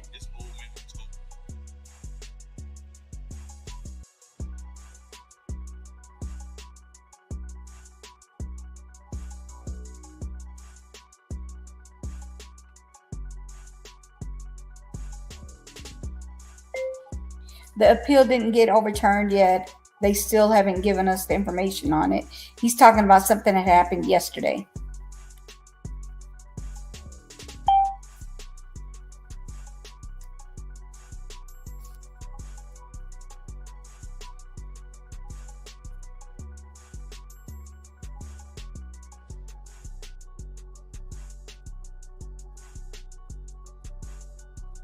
Yeah, because I almost got a little shock just now. I was like, wait, I know they didn't. Can I get some? Okay, let me put y'all some chicken in the you know, I'm gonna send y'all some chicken in here. I understand you're hungry.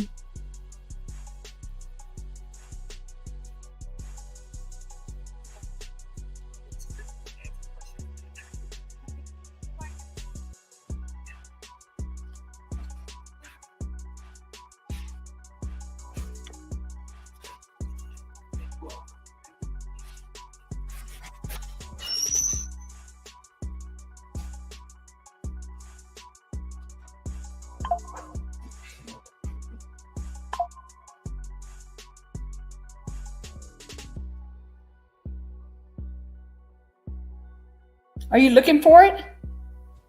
No. Oh. What you gonna do with that? You come to this, eat. Oh. It said to put the station on it. Yeah. Take the station and drop it in here.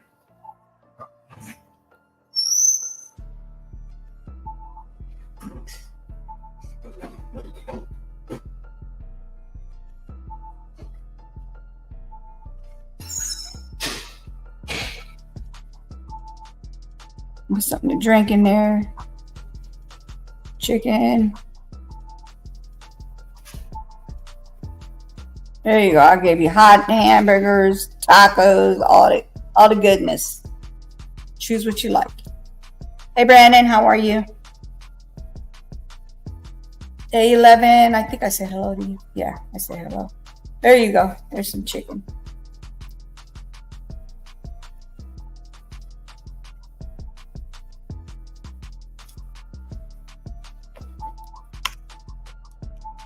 That's your cousin.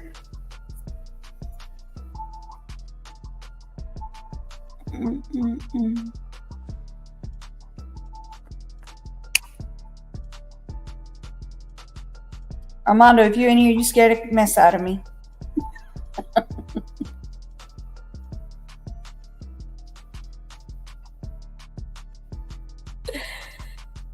Oh, Lord have mercy.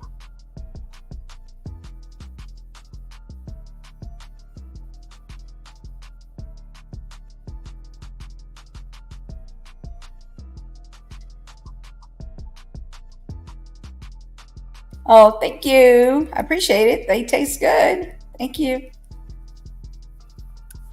Look at this doggone dog. Still waiting, still waiting, still waiting.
Hey, Visions, how are you? Thank you for coming.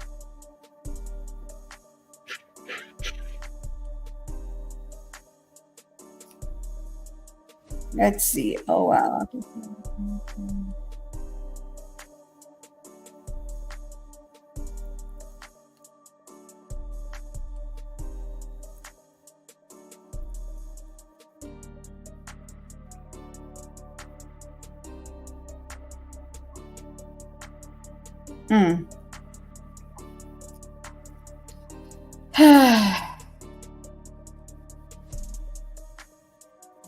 People here.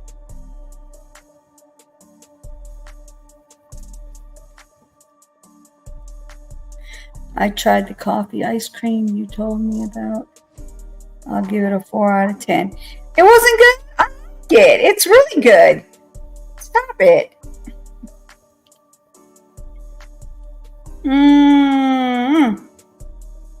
They need to come on. I gotta go cook.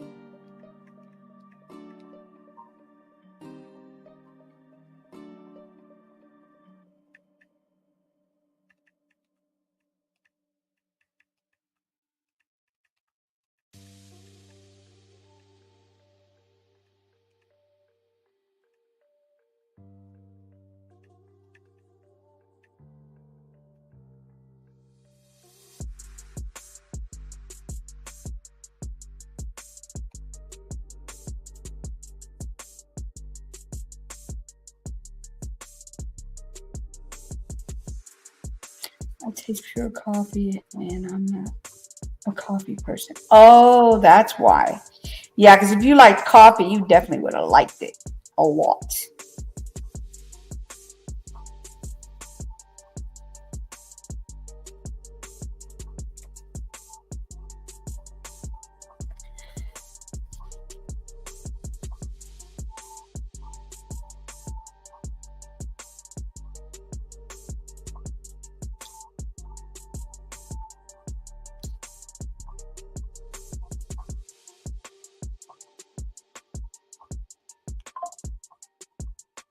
Is this it?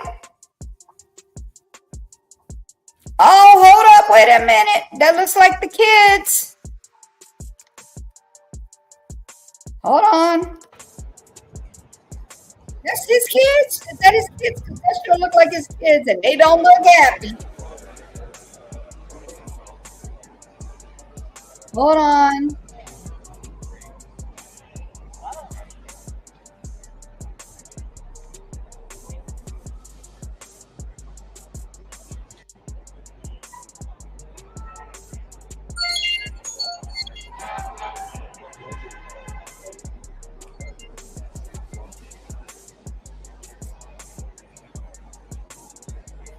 Hold on.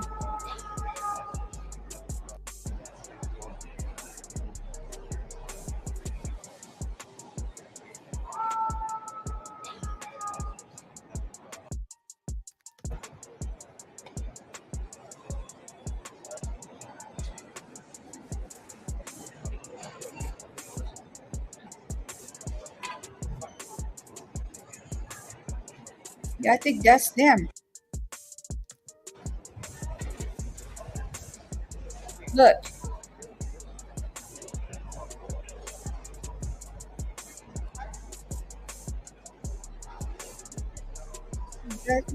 No. Could be. I don't know. Allegedly.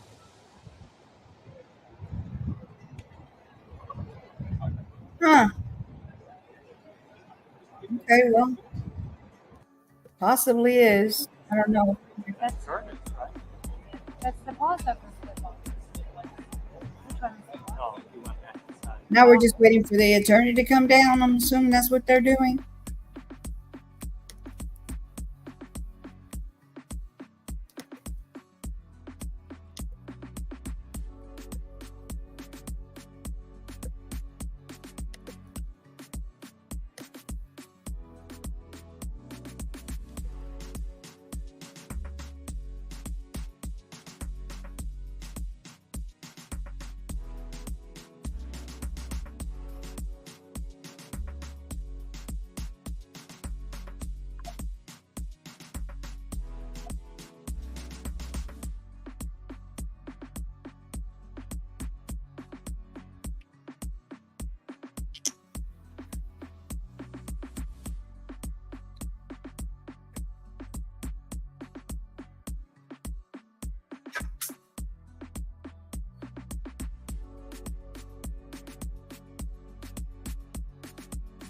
There he is.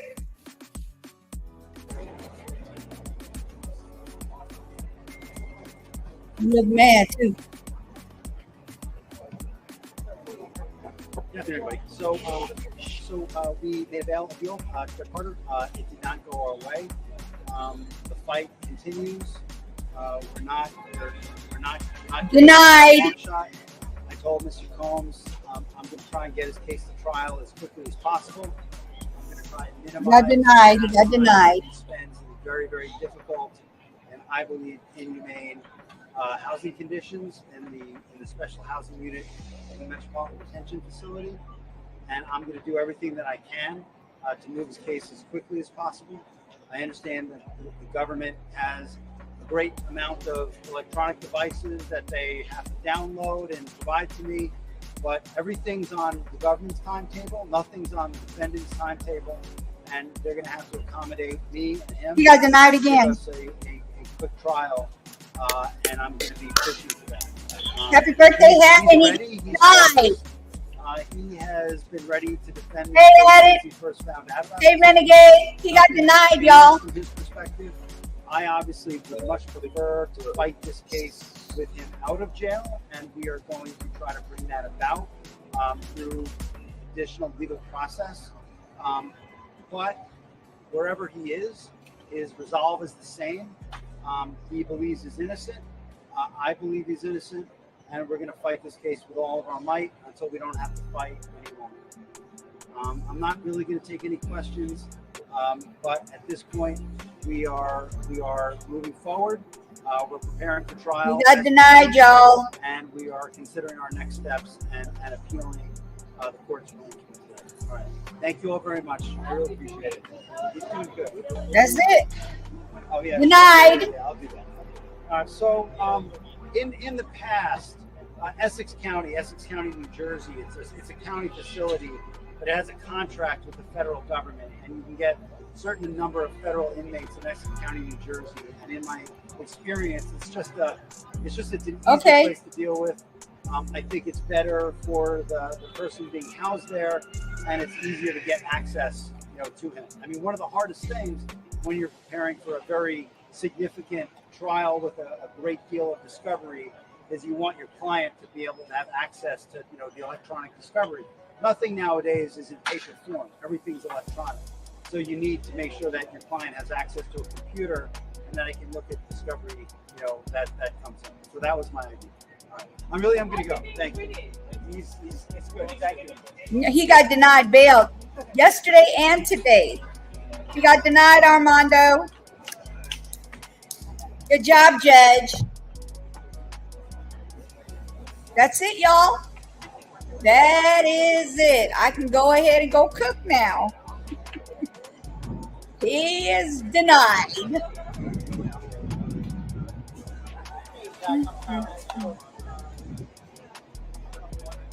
Give me 1 second. I got something. I gotta get my I gotta get something real quick. Give me a second.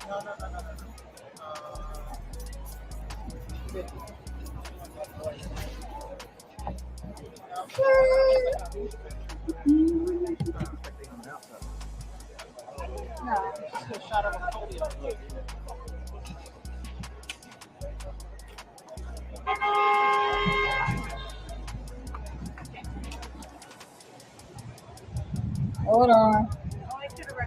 And then I gotta get off of here. I'm gonna do this real quick and then I'm done.